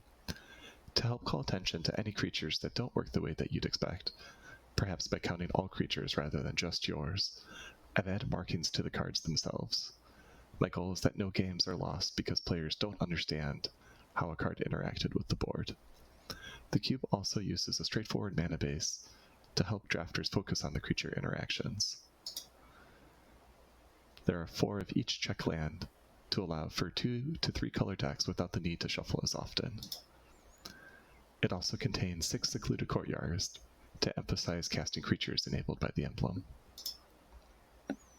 Thanks so much for watching this Cube Primer, and come check out the Bearclaw Changeling Cube. What's up, chaff aficionados? I'm Ben, coming at you from Morristown, New Jersey, and I'm a co-host of the Draft Chaff podcast. You know Draft Chaff, that stuff you find laying around after F&M draft? Well, we've been gathering all of your forgotten but beloved cards and giving them a second chance in the Draft Chaff Cube. We have some limited archetypes you really won't see anywhere else. Check out Green-White Splinter Twin. Kind of looks like a pile of counters and tokens until you look a little bit closer. We also have Is It Free Casting, which asks you to cast huge spells way ahead of schedule. We have Golgari Spider Spawning, which is... you know what that is. And we also have my personal favorite, Red-Green Power Pingers, which balances Enrage, Power Matters, and Burn for some unexpected value. Other archetypes you can expect to see are Simic Flash, Boros Heroic, Orzhov Aristocrats, Dimir Reanimator, Rakdos Madness, and Azorius Flicker. Now, I know I'm describing color pairs, but even though draft archetypes are centered around color pairs, they're not rooted there. These archetypes are supported across all colors, so no 2 drafts of the same archetype or color pair will look the same. You could draft Blue-Black Reanimator, then Blue-Black Flash, then Blue-Black Spells, then Blue-Black Madness. Or maybe you could put together Orzhov Reanimator, or Selesnya Flash, or Is It Madness? It all really works. We have plenty of other hidden archetypes too, so keep an eye out for those during the draft. We've also got conspiracy cards and a whole list of achievements to spice up the drafting and the gameplay. If you get one of the achievements, let me know and I'll give you some stickers. The best part about this cube is that you probably already own most of it, and the average cost per card is just 25 cents. We hope you enjoy drafting the Draft Chaff Cube as much as we have. Happy CubeCon. Hey, what's up, y'all? Welcome back to CubeCon coverage, and we are there. We have reached the finals of the CubeCon 2025 main event. My name is Monty Debuti. I have had the pleasure of being joined by Arya Karmchandani. Arya, we've had some fantastic Magic today. I mean, that's always the case with Cube, right? Cube has the best games of Magic, and this is showing that off.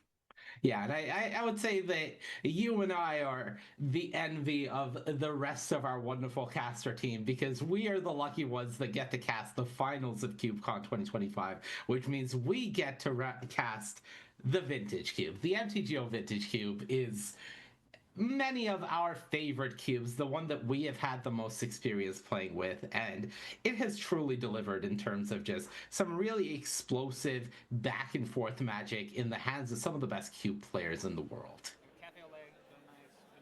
Yeah, it's fantastic cube, fantastic gameplay, and truly excellent players. So happy to see them get to do this. And on the left side of your screen, you do have, representing #WotzyStaff, Abe Corrigan on a Reanimator deck. On the right of the screen, Sharik Moore.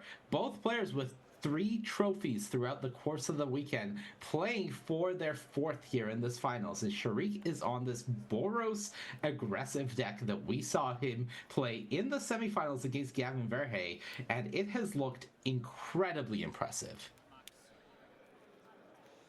And we talked a little bit about this before we were on air, but like while many of the decks in this pod were really strong, these are very clearly the 2 strongest ones. Like these are both decks that are decks I'd put it above an 8 out of 10. They're like really strong, exactly the sort of thing you want to be drafting. So it's really a treat to get to see them both in the finals.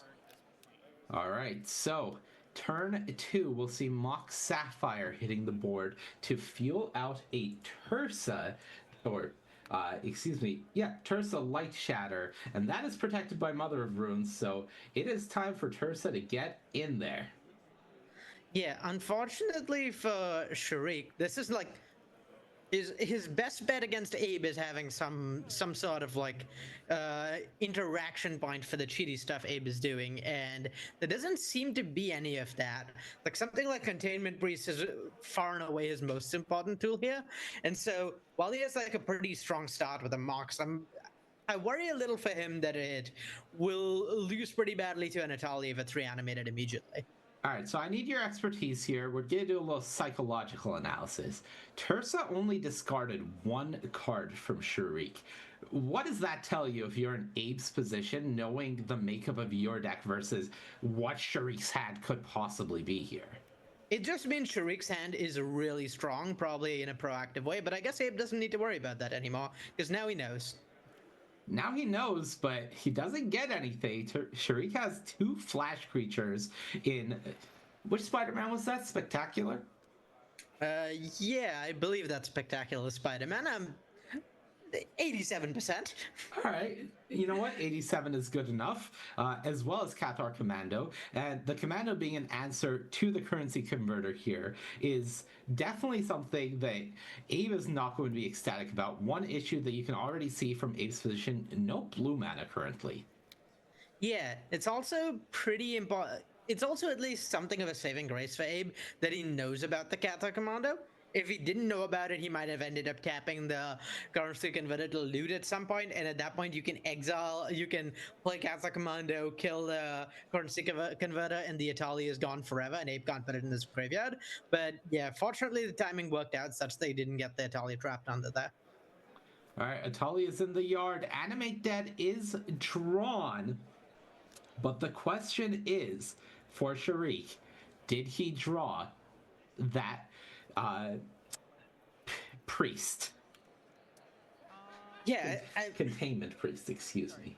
Even without a Containment Priest, there is at least a Cathar Commander to remove the Animate Dead, and so so Animate Dead is an incredibly complicated card. Yeah, reading his text will not right even now. begin to tell you what it does. We cannot reprint it right now with its Oracle text in a normal text size because it literally does not fit. Right. I have no idea what happens when you remove an Animate Dead in response to its trigger being put on the stack, but I'm sure Sharik is going to find out from a judge. Okay, I'm going to read this here. When Animate Dead enters the battlefield, if it's on the battlefield, it loses enchant creature card in a graveyard and gains enchant creature card put onto the battlefield with Animate Dead. Return enchanted creature card to the battlefield under your control and attach Animate Dead to it. When Animate Dead leaves the battlefield, that creature's controller sacrifices it. So Animate Dead's no longer on the battlefield, so it no longer gains enchant creature put onto the battlefield. But it doesn't stop it from bringing back the Atali. So I think removing it in response to trigger would just have permanently given Abe. Right, I think that would have been bad, in fact. Atali, yeah. But this is still... The thing is, like, in this situation, the Atali's still gone, right? The Animate Dead can be dealt with. So this is just like a Fable token that Abe has gotten out of this deal, which seems pretty beatable.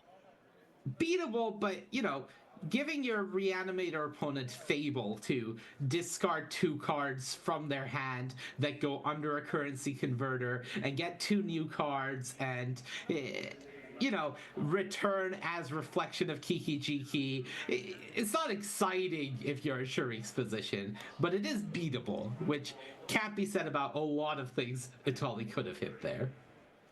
Yeah, at least the cut down from Abe's deck was like pretty blank, given the Mother of Runes.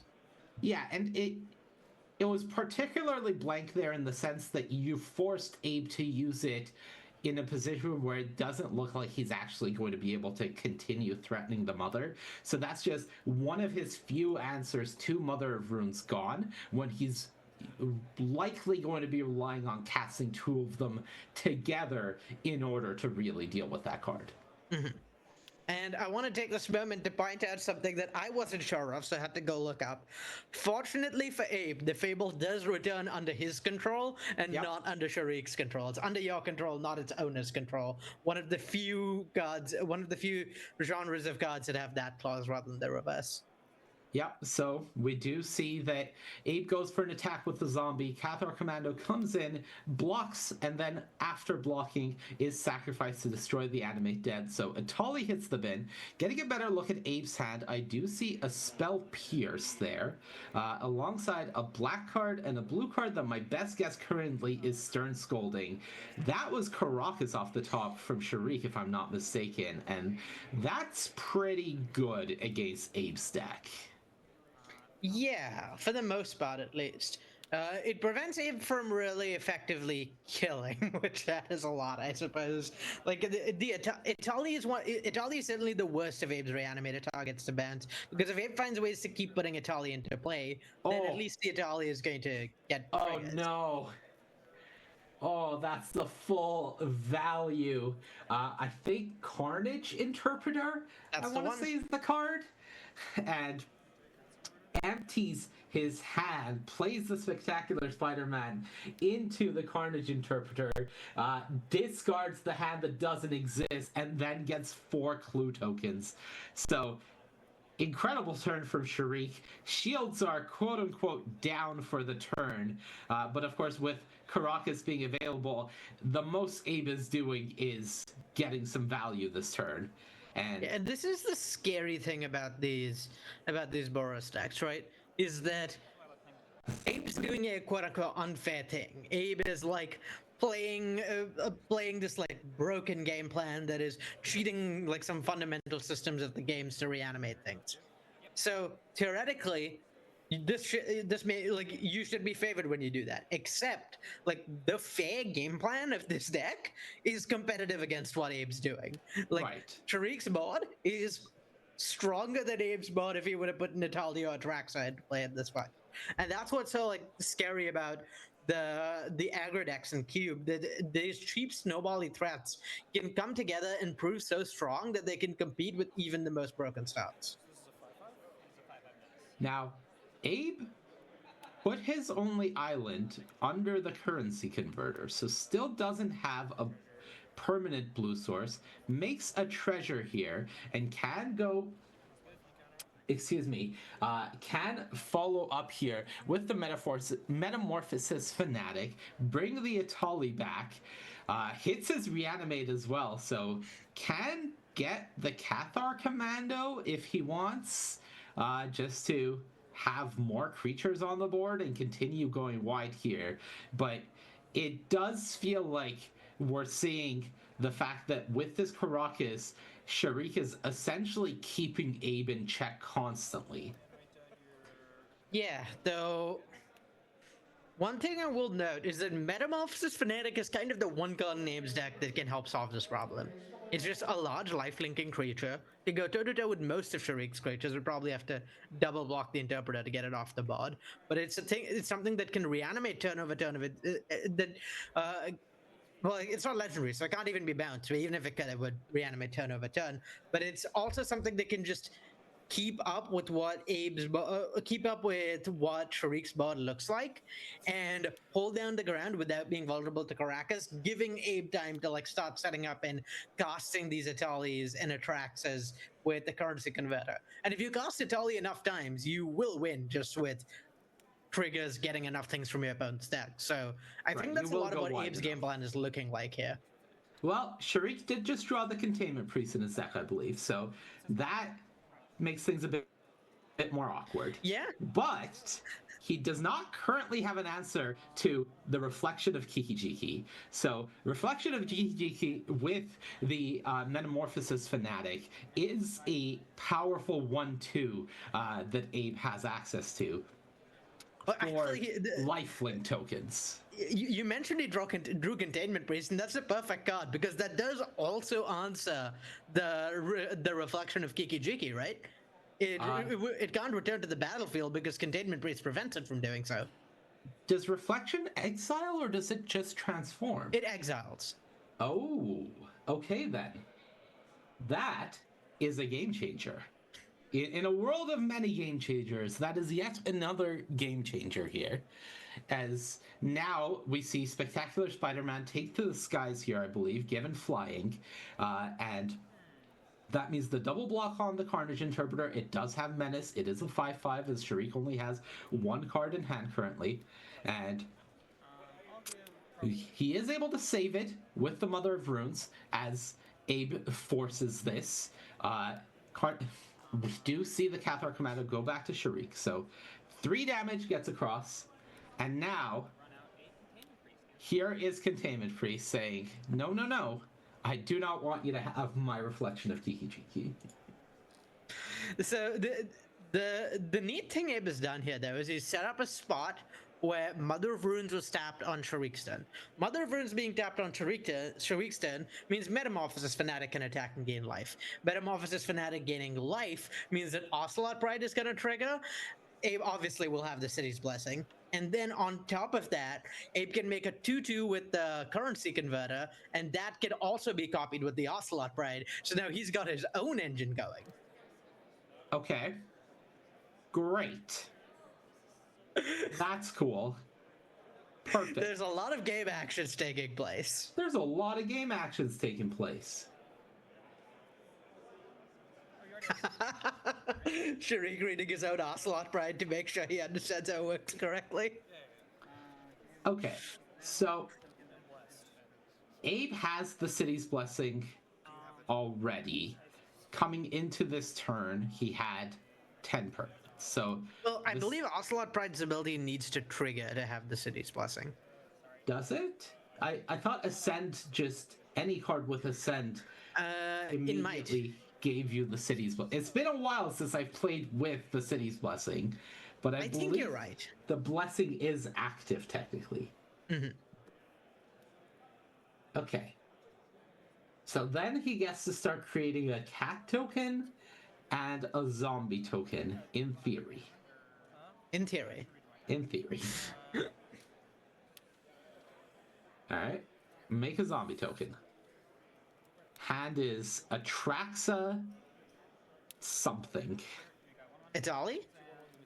Itali, yep. Atraxa Itali something. Alright, so this is 2 cats and 2 zombies. Notably, Abe could have set up to cast Atraxa this turn, just decided it wasn't worth it. Like, he could have attacked with the 2/2, traded in the 2/2 for a treasure token that would let him cast the Atraxa, but there's not very much he gets out of casting the Atraxa. Alright. Oh, I think I'm realizing what Abe's win condition is. Okay. So, we kind of saw this happen a little bit last game. What Abe is going to do is, at some point, he's going to find a Cult Epiphany. He's going to cast a Cult Epiphany on his turn, and then copy every single one of those tokens with Ocelot Pride. And then he will maybe have a Lethal Force in the air. Okay. Sure. I would not say Abe is favored. But I believe you. I believe the words that you're saying. It's just that my feeble brain is having a hard time processing these words. What I do understand is Spider-Man goes up into the air. My brain Spider-Man does go up. comprehend that. Alright, so Spectacular Spider-Man and Carnage Interpreter are the attacks. Abe can, once again, block with 3 things and force the Mother of Runes activation to keep the Interpreter alive. yeah, Abe is kind of priced into doing this every turn, because if the Mother of Runes is active on Abe's turn, then he can't gain life. Yeah. 3 damage gets across. Abe goes down to 4 if we are trusting the graphics, which we're not, because the 4 that he gained the previous turn wasn't marked. So 11 down to 8. Sharik popped one of his clues, hit maybe the perfect card. Sharik found Unexpectedly Absent. So now Abe is not getting a hit in this turn with the Fanatic, which means he's not gaining life. And I believe the second part of Ocelot Pride's trigger, because it is an intervening if clause, would never matter because you didn't gain life this turn. So if Sharik is to Unexpectedly Absent, oh my god, of course. Tersa's a legend. Of course it is. Never mind. Alright, you block it, you Caracas your Tersa, because of course you do. Now, this does Why leave is- the window. Caracas feels like the card that has benefited the most from the last 10 years of Commander design philosophy. The number of playable legends has just gone so high. That's true. They're notably not legal in Commander, so at least that's No. But in every cube format, Caracas just looks absolutely fantastic. All right, here's There's Mother attack for Atraxa. Atraxa, like we discussed last turn.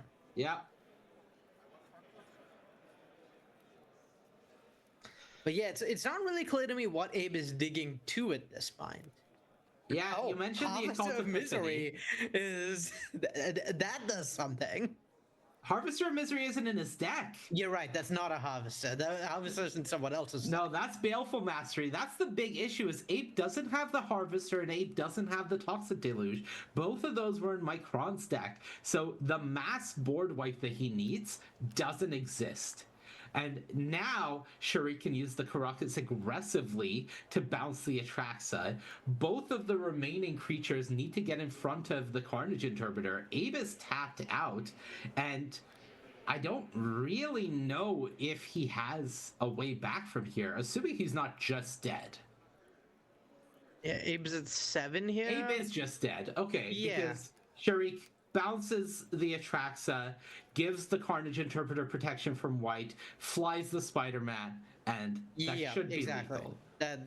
That looks like lethal. Well, What a Abe can game. discard the hand size and put a creature under the and put a card under the currency converter that will give him a chump blocking black creature. Of course he can. No, of course. Honestly, Monty, I don't know how you missed that. How did I not see that? Gosh, the amount of play to these games is insane. There's so many micro decisions, all of which matter a lot. Yeah, it's... Look, I keep saying it, but I love Magic. Vintage Cube is my favorite format of all time. It's certainly the most of any Magic format that I've played in my life, and it is just fantastic. Oh, but as chat mentions, it still has Menace, so only... Oh, the Carnage Interpreter has Menace. I wasn't even aware it had that keyword. What? It only has Menace if you have less than one card in hand, though. So he does need to get the hand down a bit before it has Menace, because of course it does. So Tursa can come back down with Haste. That's another threat on the board. This is... Yeah, he might just be able to get to lethal the old-fashioned way. I Without do any believe Mother it is Runes the protection. old-fashioned way. But, you know... This is awesome. Truly fantastic game. Yeah, Caracas just such a beating in this matchup. Just single-handedly beat Abe, really.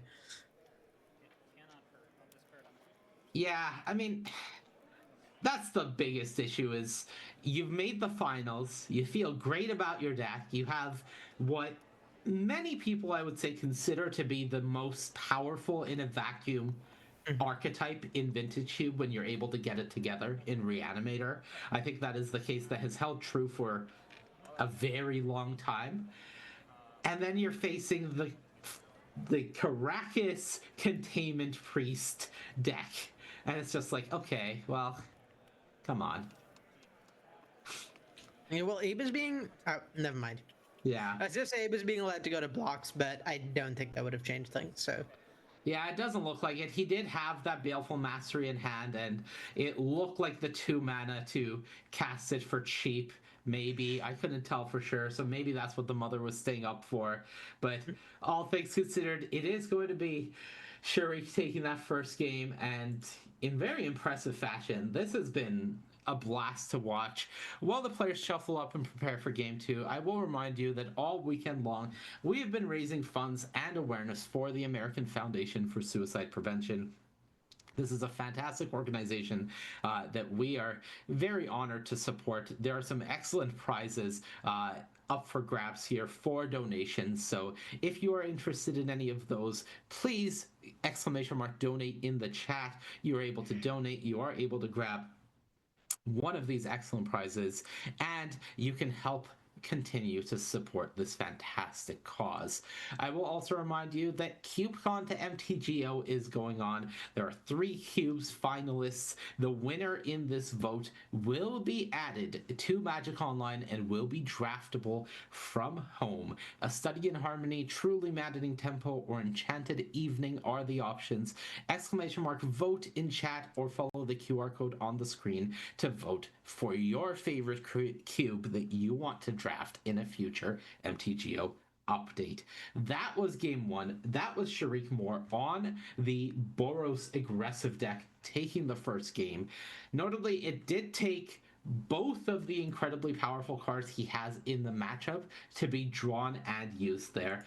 If the Containment Priest hadn't answered the Reflection of Kiki Jiki, that could have gotten things out of control for Abe. So that was a big part of the puzzle with the Containment Priest as well as the Caracas. Going into game 2, Abe's on the play. You gotta like his chances better here, but he is still trying to dodge those all-important cards, Arya. Yeah, I think it's all about whether that stuff comes down, and then also Abe does have the ability to just bingo. Like, he could turn 1 into turn 2 reanimate and Itali hit a Traxa or something like that. So definitely has moves. And he has the best discard outlet in the cube in Library of Alexandria on turn 1, which means that if he wants, he can activate Library and then just go to discard this turn. If he so wishes to put something in the graveyard. As things stand, it's a little awkward because he has drawn a Talisman, which he would really like to develop this turn, but by doing so, he's not able to activate Library, and he puts himself down on the card threshold to activate Library in the future. And against an aggressive deck, unless you're bingoing, as you said immediately, he can't afford the tempo loss that these lines would provide him. Yeah, I don't think Abe can really afford to just not I don't really think Abe can afford to miss a land drop there. It's just like too much of a tempo loss. Yeah, so we do see him passing with Remand Up. Sharik's deck, which has a lot of flash plays available to it, is just passing the turn back, which works well against Abe's Remand, and has access to Kellen activations as well. So now Kellen activated is attacking in here. It is a scout now, and we'll see what Abe has access to in this position. Yeah, I think taking 3 from the Kellen is like fairly safe here. I mean, if Abe has a removal spell, if he has like a cut down, he probably wants to spend it. But barring that, he's not really losing that much by taking 3 here. And a nice thing he's been able to do is just been able to kind of play a different sort of library game, where on the play it's harder to use as a discard outlet because you have to skip a land. It's not as good as on the draw. But it does let Abe just play like a 1-for-1 game, a more controlling game, and it's basically impossible for him to lose that sort of game if that ends up being what the game is about and he doesn't just die quickly. Detective Kellen is on the case, getting through and exiling a Luminarch aspirant. For flavor reasons, I think that detective marker should be on top of him serving as a detective's cap, but that's just my opinion. Sharik does continue on with a Staff of the Storyteller, I believe, which meets that remand, but also importantly, he drops down that Caracas, so it is back. And this actually gives us some pretty important information about Sharik's hand, I think.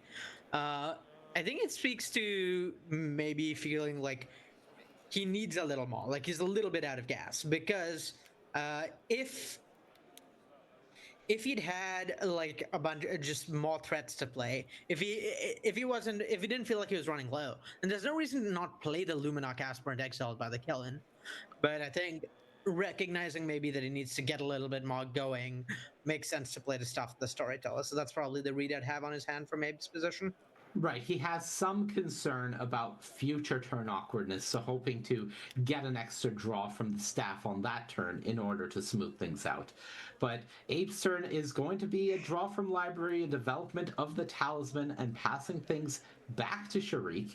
Sharik plays a land, but realizes that he wants to attack with Kellen first. Abe is like, yeah, you can take that back. So here we go. Kellen gets across on the case again, and Tursa is going to be the hit here.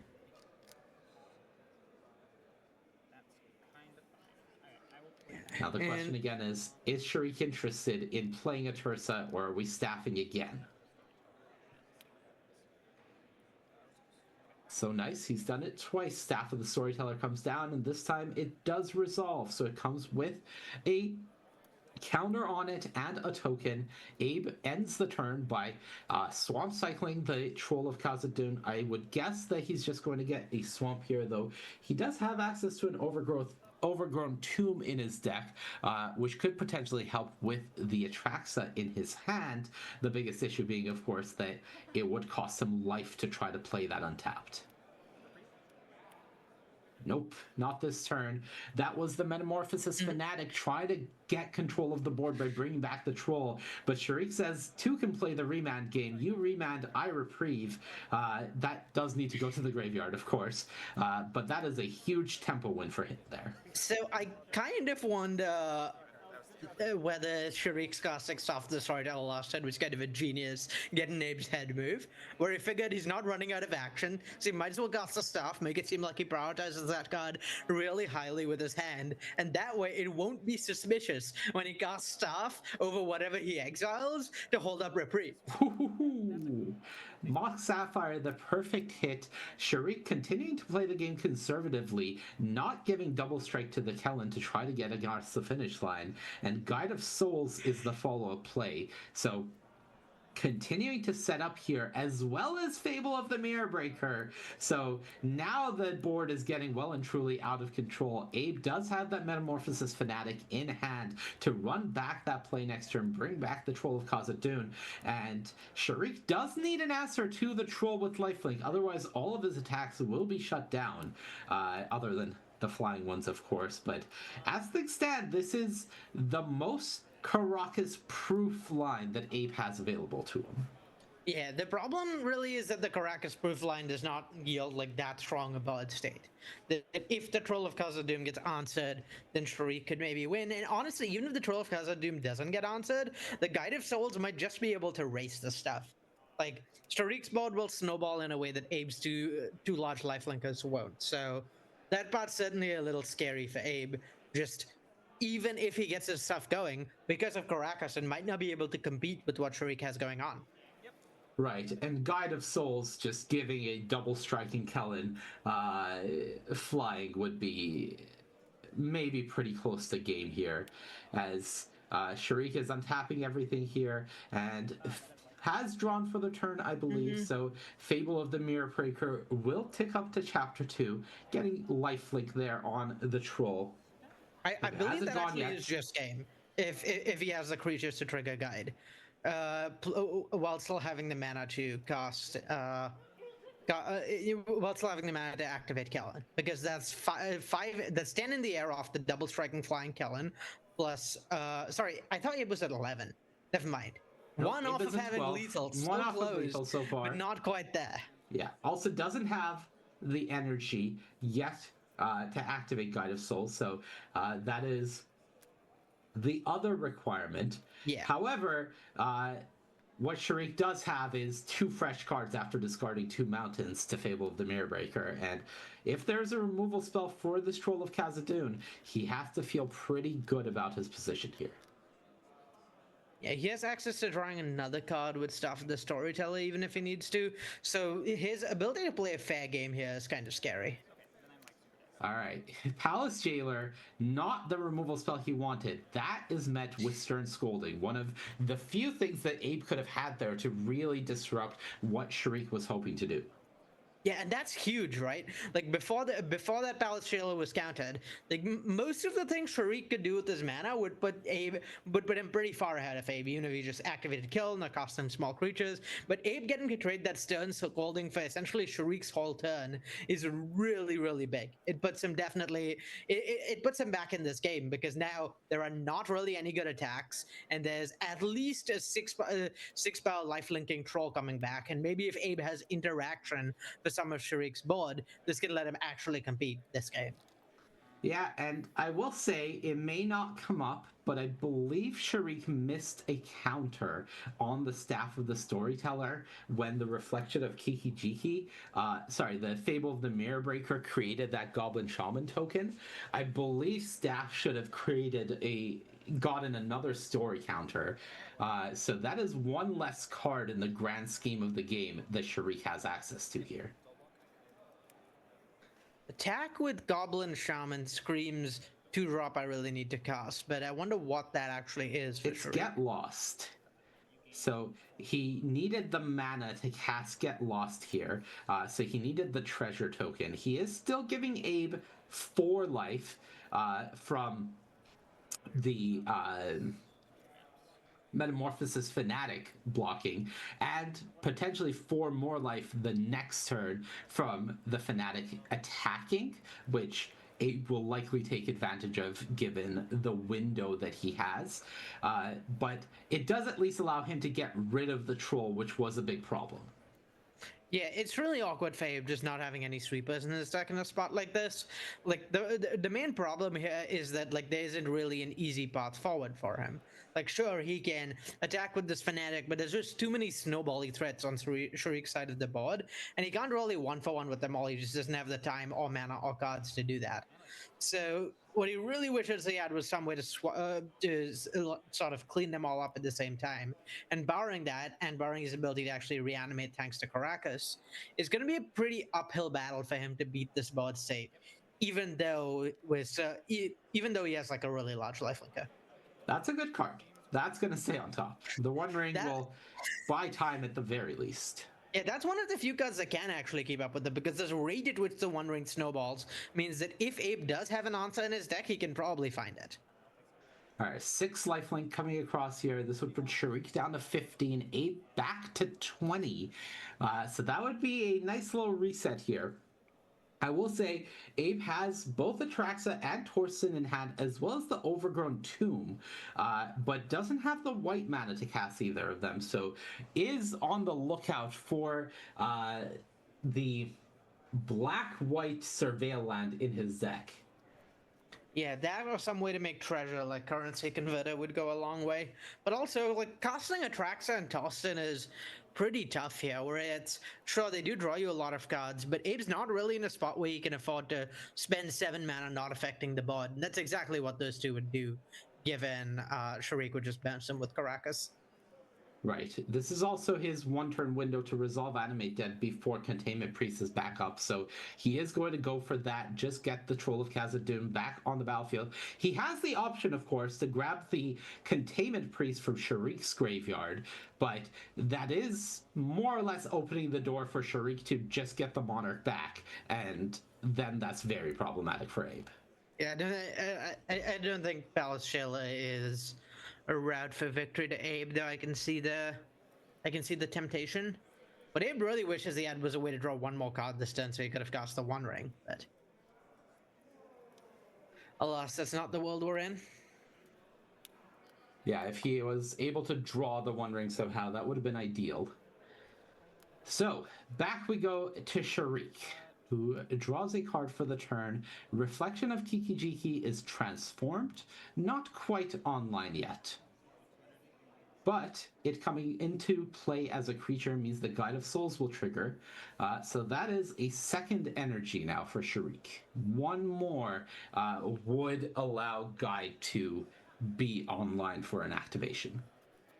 Yeah, and the problem here for Abe is that just so many of Sharik's cards are must-answer threats. Gallon threatens to take over the game, Guided Souls threatens to take over the game, Reflection threatens to take over the game, and so dealing with all 3 of them at the same time is what's really difficult. Yeah, so right now, I do believe Abe has loose focus in his hand. So has some interaction available to him. And may feel like he has the board. This is probably Atari being cast. That's going to meet a loose focus. I don't think Abe can allow Sharik to have that. I'm inclined to agree. Unfortunately, none of Sharik's creatures are rebels. Yep. Hold on, let me make sure that I read all 5 types on Kellen. Don't worry, I went through it just before this match, 100 to make 100% sure that Perfect. none of them were rebels. Excellent. I believe there's Scout, Fairy, Detective, Human, and Rogue. Human, Rogue. Yeah. It starts with an R, but it doesn't end in Ebel. So Yeah. not what we're looking for. So Abe gets his draw. He gets the 1 ring. He immediately activates it. So another card joining the hand. There's the white source. He can fetch Shadowy Backstreet with the Marsh Flats. So in the theoretical world where he wants to, he has access to Hardcast Torsen or Atraxa. This attack will likely force Sharik to block the Fanatic with Kellen and just Karakas it in order to prevent the life gain. You do lose Kellen being a detective, but right now you just need to keep Abe's life total from not going up in this turn period where you're not able to bring it down. Yeah. It's pretty tough for Abe that like one of his roads to victory here would be just pressuring Sharik a bunch and trying to win the game that way, but Reflection copying Guide of Souls is just gains so much light that pressuring is, I think, not really a route to victory here. Okay, Arya, I have a question. Let's hear it. Oscillate of Pride comes down. You gain a life from Guide of Souls. You trigger that. You activate Reflection of Kiki-Jiki on a creature. Oh no! You create a token copy of something. End step, you stack the Sacrifice trigger on Reflection, and then the Ocelot trigger. So, do you permanently keep the copy that Ocelot makes? Firstly, yes, you do. Secondly, the thing that's going to be copied is Ocelot Pride. So there's going to be a lot of Ocelot Prides at the end of this vid. Okay, all right, cool. I think there might be like 4 or so Ocelot because Prides. they both trigger, this right? Really doesn't seem, yeah, they both trigger. So this really doesn't seem particularly beatable for Abe. Yeah, but, I no longer think Abe can win this game. It's just a matter of Sharik showing the proficiency of knowing this specific interaction. Yeah, okay, he knows. And I think Abe knows. Because I just saw him lean back in his chair. He knows it's over. Yeah. All right. So that gains another life, another energy. Oh boy. Alrighty. This is cool. This is the magic we love. This is. Okay. This is so much more unfair than anything Abe is doing. Yeah. Okay, so 2 Ocelots trigger. The first Ocelot makes 1 Ocelot. Then the second Ocelot and 2 cats. And the second Ocelot makes 2 more Ocelots. And 4 cats. Irrelevant numbers of cats. And then we lose 1 Ocelot. Alright, cool. No, this is good. Nope, totally good and fine and normal. Everything's gonna be 100% a-okay for Abe. Yep, no, and Sharik is gaining 18,000 life, approximately. Roughly, yeah. Okay, so I think we are in the resolution of the end of turn. So, Sharik is doing exactly what we were talking through, which is the number of permanent Ocelots by my count should be 3. Yes, I believe he is down an Ocelot against where, from where. Well, there should be 4 Ocelots total, right? But 1 gets sacrificed. Tokens. Oh, sorry, 4 Ocelots total. Yes, there's 3 Ocelot tokens that are permanent. There we go. That's the one that's getting sacrificed. All right, Sharik is portraying this very clearly. This is wonderful. Not for Abe. Abe's in hell. This is misery. Doesn't matter. Shariq's having a blast. He's peak cubing at the end of the peak cube event. He is having a great time. Just pay no attention to Abe's body language or whatever time he may be having. Just focus on the right side of your screen here. So this is the MTGO Vintage Cube. Yeah. I believe that next the number of Ocelot Prides we would have Would break MTGO? would be the number we would break. Yes. I believe the next turn MTGO is breaking, and any number of things may begin, starting with the turn restarting, the entire game restarting, MTGO going down for up to 30 minutes. The number of things that could happen on the next turn are very exciting. Yeah, I believe we will have like 15 new Ocelot Prides and more tokens than your mind can imagine. All right, here we go. Do you remember the old right of replication on precursor golem question? Yep. Yeah, okay, so if you had a precursor golem and a right of replication and then 15 Ocelot Prides triggered, how many golem tokens would we have on the board? Yes. Okay, great, perfect, fantastic.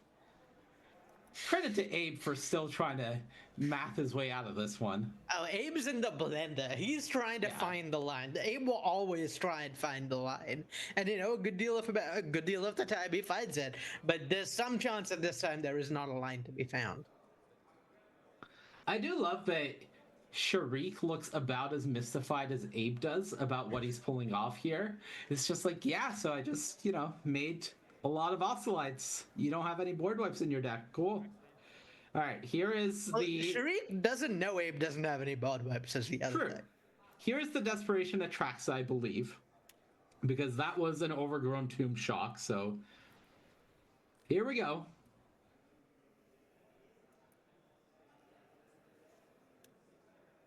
Step one. Yeah, I'm pretty sure Abe's right to winning this game involves cards from Shariq's deck with Atali. And I'm not convinced those cards in Shariq's deck exist, but Abe doesn't know that.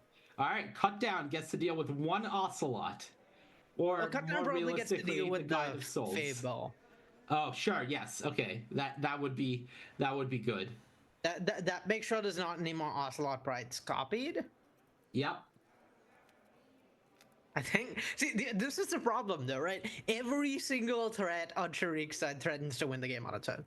Correct. Now, next turn, instead of 15 Ocelot Prides, I can do the math on the number of cats that Shariq will get. Perfect. Because the first one will create 2, the second one will create 4, the third one will create 8, and then the fourth one will create misery, pain, sadness.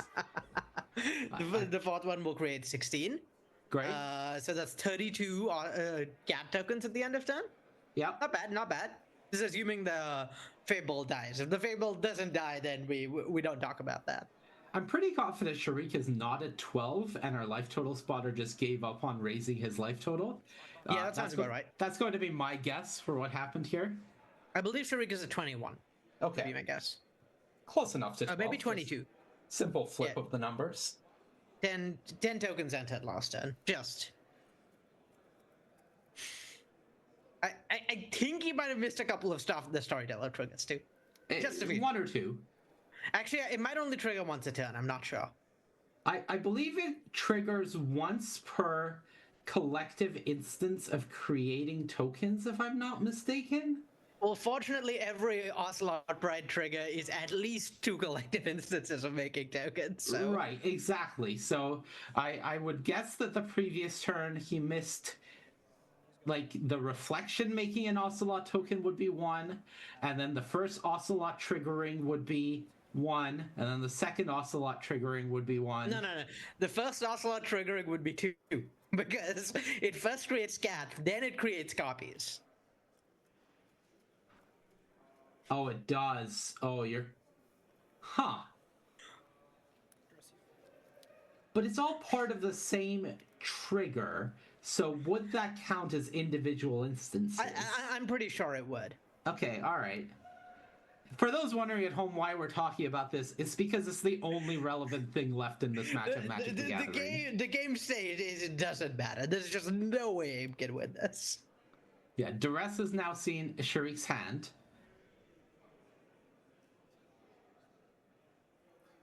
And look, I promise you all, on behalf of Arya, that if Abe wins this match of Magic, we will have her full screen with a whiteboard trying to explain to you exactly what happened for him to win this game.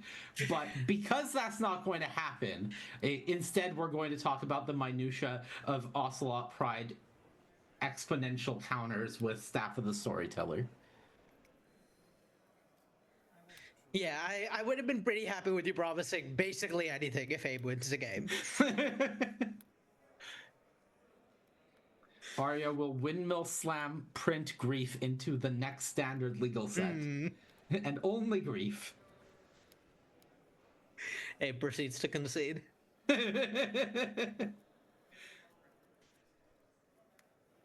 Alright, back we go to Sharik.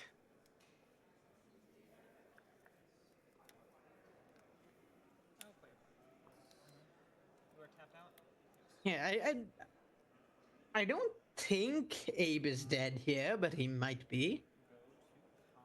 Well, Sharik has a lot of energy, so could attack with Kellen and just make it double strikey and send it into the air like 4 times.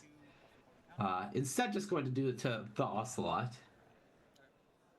Okay, you can only do it once, excuse me. Yeah, Guide of Souls is only once per attacking step. Okay. I'll play this I do love that Sharik is not willing to give any Ocelots up. Not throwing any away to an attack here, saying, these are my Ocelots, I'm keeping them. Oh, yeah, would you throw cats away? No, absolutely not. Exactly. My cats would be very upset at me.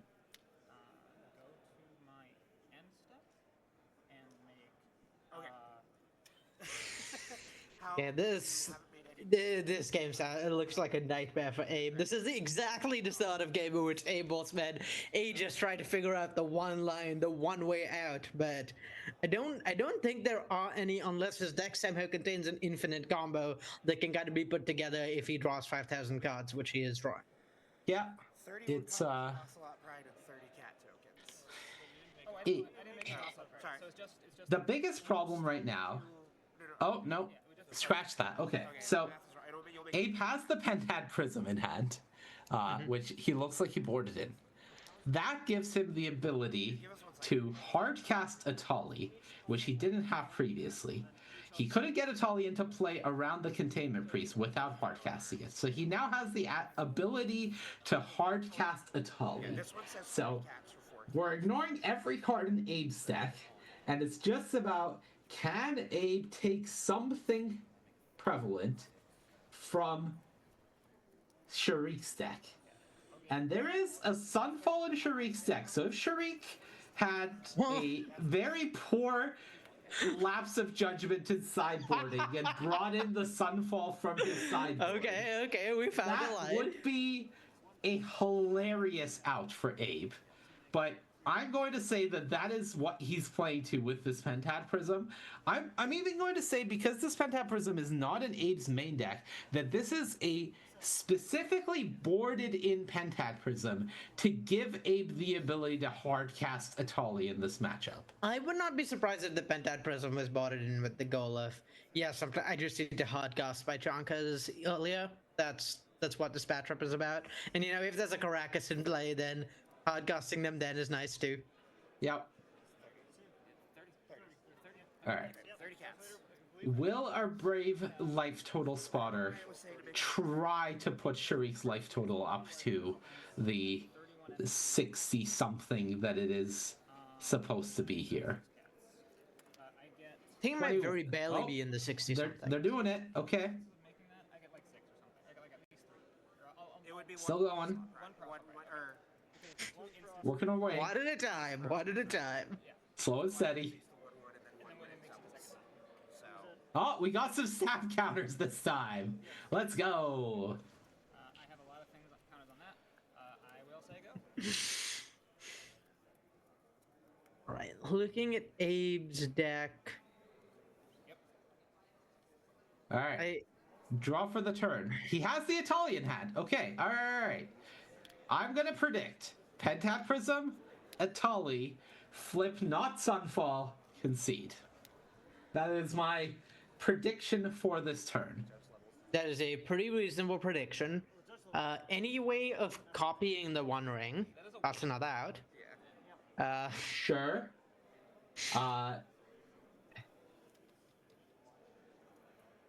Step 1. Prowess trigger.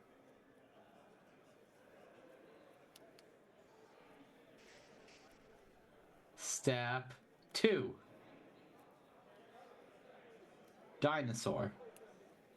That's a dinosaur. Yeah. Step 3. Digiboard his Sunfall. Atali does cast, so Containment Priest does not help you against it. So, sure, he takes the time to read it. Unexpectedly absent will not be doing it. It can put the One Ring on top of your deck for a future turn, but I don't believe he has a way to draw it this turn. Unexpectedly absent your own One Ring. Bill for master your own creature. Wait, no, I don't know. I don't think you can cast it for the alternate cost here. Yeah, I Maybe also wait, no, Kitsuck loot. Okay, Kitsuck loot. Okay, so unexpectedly absent your own One Ring. Loot with Kitsuck, recast the One Ring. And that's one more turn for Abe. Look, he's not going to concede this. That is the Corrigan way. But respect, okay? Respect. Yeah, gosh, I don't think there's anything. I don't think there's like any accidental loops he could get to. Italy is another win condition when your opponent's at like 1 trillion life. Abe is so still that I genuinely was unsure if our feed was frozen there for a moment until he tapped his finger. He's in the zone. Yeah, I mean, he sees the line. He goes, shrug, I guess, so I can live a turn. I mean, you mastery the Guide of Souls, get the life gain off the board, you absent the ring, you loot with Kitsa, you do it all again, and then what? Okay. I think if I line that probably involves something to do with Parallax Wave your own Italy. Okay. And also something that in some way lets the Parallax Wave itself get bounced up on top of library. On top of Sharik's library, though? Yeah, so that the Italy can cast it again. Ah, perfect. Okay. I'm not sure what that thing is, so we're a step away. But okay.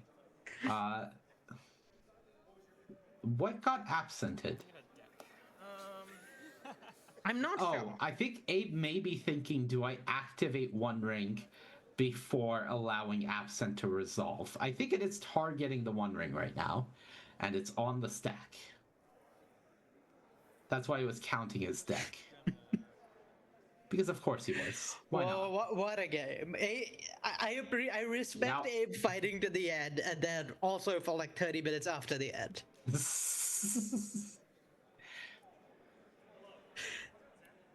Alright, One Ring is on top. Abe is determined to fight well past the game being over. Okay. He does also have a Tully on the battlefield. So if he can somehow mind control Sharik into tapping that Caracas and... I don't know. I'm not even going to bother. I'm not pretending I have it.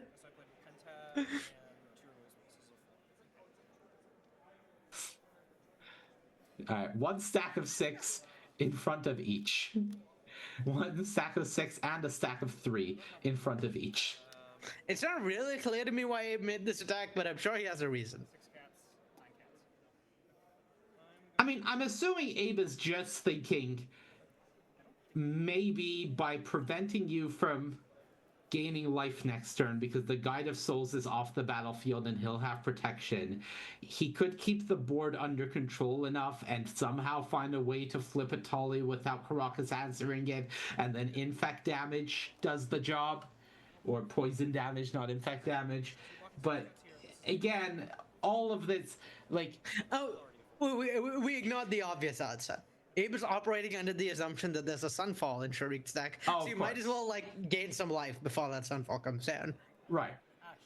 I will say that this game is the closest Magic the Gathering equivalent of Doctor Strange peering into 14 million outcomes, and Abe has seen one outcome that he thinks can win him the game, and he is just playing to that end. Like, Abe is here to bargain, and he will keep Sharik hostage as long as he can.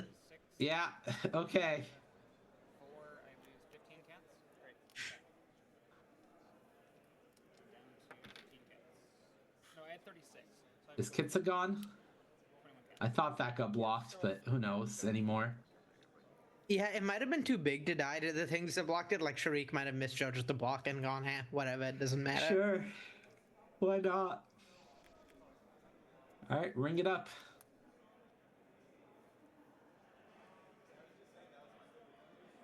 Oh, I wonder if the... Okay, I'm actually starting to see a line. Okay, alright. I'd love to hear The line this. Go basically involves Abe popping off with Sharik's Ocelot Prides. Like killing the Ocelot Pride, getting some stuff going, and then gaining enough life and going like exponential himself and winning that way. It's not a good line. It's unlikely to happen. Okay. But that is what it would take, I think. Okay. You had me in the first half, and then I failed to see the vision, but again, that is on me. No, you might have failed to see the vision because what I presented you with was a blank screen. Well, one of the two is probably true. Who's to say which one? Yeah, I have to imagine Abe has less cards in deck than Sharik, so it's not a decking angle. I would guess by a significant margin. Like, maybe half as many. Okay, that's further ways for... There goes the plan of getting Ocelot Pride in the graveyard somehow. Yeah. The very real plan that definitely existed. Yeah, no, it was very real. There's Mother of Runes. Go ahead. Does Italy put the lands back at the bottom? I don't think it does. I believe they say exiled, but let me read Italy for the 18th time this match. Yeah, I believe they remained exiled. Okay, so Abe just needs to deck both of them, and then Sharik will go to draw step first. Perfect. Nailed it.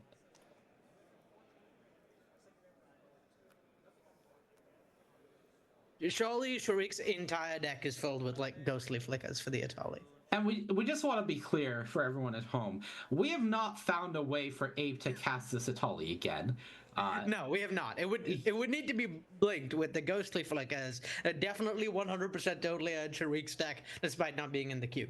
Yeah, it would need Abe to force an error from Sharik to Caracas it, and Abe would need to find his currency converter and create 2 treasures out of nothing, which is, as far as I know, impossible, in order to just be able to recast the Italy. Nice, Abe going for the attack, forcing... Okay, Caracas is back in hand. Yep. All according to plan. Sure, someone's plan. Yeah, maybe. I don't know whose plan at this point, but one of the players' plans has happened. Yeah, this is loot the Italy into the yard. Sharik will reveal the Containment Priest.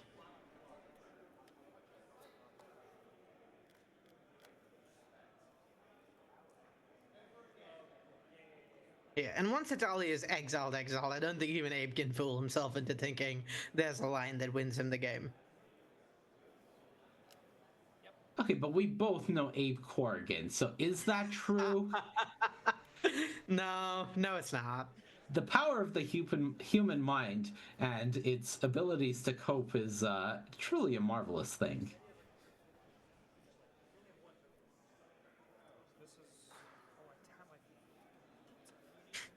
Now, it'd be sweet if Abe had like. Okay, so here's what's happening. Here's what's happening in Abe's head right now. Okay. Based on the like his reactions. Yeah. He is convinced that he had found a line to not die, and he just messed it up. Okay. I don't think that's true, but I think also he's don't think convinced that's himself true. of that. I also think that every once in a while there is just like a circus act that barrels through his head, just playing clown noises while he's going through this process, further distracting him. He seems much more frustrated than the person who lost this game approximately half an hour ago should be. And now he's dancing.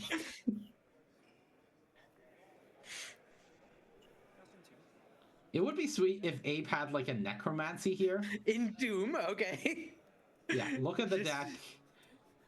Confirm that there's nothing. You have a deck of cards with no text. There it is. All right. Congratulations to Sharik Moore with a very sweet line of plays. Very sweet deck. Definitely the best two decks at the table were present here in our finals, and he is presented with the CubeCon 2025 trophy. Marvelous job from him. Fantastic battle from Abe Corrigan, a man who never goes down without a fight. That was an absolute blast to watch, Arya. Yeah, absolutely fantastic. And real class act by Sharik at the end at Abe's request, flipping over to see what he would have hit with one more tally trigger, just in case. Yeah, just exhausting every option, trying to make sure. And as the players wrap up, it has been a fantastic weekend of CubeCon. We'll see if there is anything else for us to bring you. Doesn't look like it, so we are going to wrap things up. I am going to remind everyone at home one last time. We have two commands for you to put in the chat. First, !vote. We have the MTGO 2 CubeCon 2 MTGO voting is underway. There are 3 CubeCon Cube finalists, one of which will be the next cube added to Magic Online, either A Study in Harmony, Truly Maddening Tempo, or Enchanted Evening. !vote in the chat or scan the QR code on your screen to vote to see which cube you next want to see represented in Magic Online. Next, !donate. All weekend long, we have been raising money and awareness for the American Foundation for Suicide Prevention. !donate in the chat will get you through to that Tiltify link. You can still donate until we are done, and likely a little bit after that as well. There are rewards to be earned for donating, and of course, you are supporting a fantastic cause that is very near and dear to all of our hearts. And with that said, I want to give a huge shout out to the CubeCon team for continuing to put this event together. A huge shout out to Rashad Miller, who has been our wonderful producer working behind the scenes to bring us all the action this weekend. And a huge shout out to not only my co-caster Arya, who is always fantastic, but all of our casting teams this weekend that really came together to bring you this fantastic event and bring everyone all of this action. Arya, do you have any closing words that you want to end on? Just thank you so much, Manny. You were a delight to cast with as always. Thank you so much to everyone for tuning in. And thank you so much to everyone who went to CubeCon. Magic is the best game, and Cube is the best Magic. So this event is such a delight. It was lovely to cast. And I'm thinking I might, honestly, in future years, maybe decline casting to go play at the event because it's so fun. You know what? I don't blame you. And on that note, we are done. Thank you, everyone, for joining us for CubeCon 2025. It was an absolute blast to be a part of, and I can't wait to hopefully see you all for the next one. Have a good weekend. Make man zero.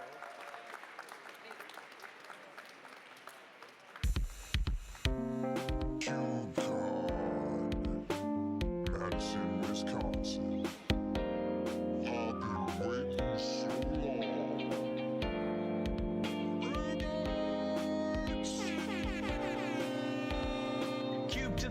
more days of Cube Bliss. We got coverage from pros and the dopest Cube decks. Dark Confidant is quite confident it's the best Cube-centric Magic event.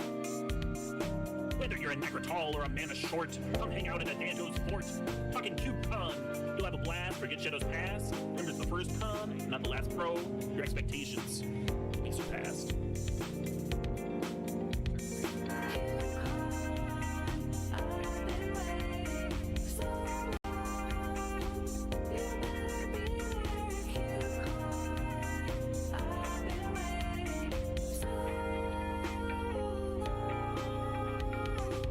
Shocklands and triomes. All my delectable vegetables got homes. We're gaining life from the loams. My graveyard full of way more than bones. Keep your Ethereum, I'll take my delirium.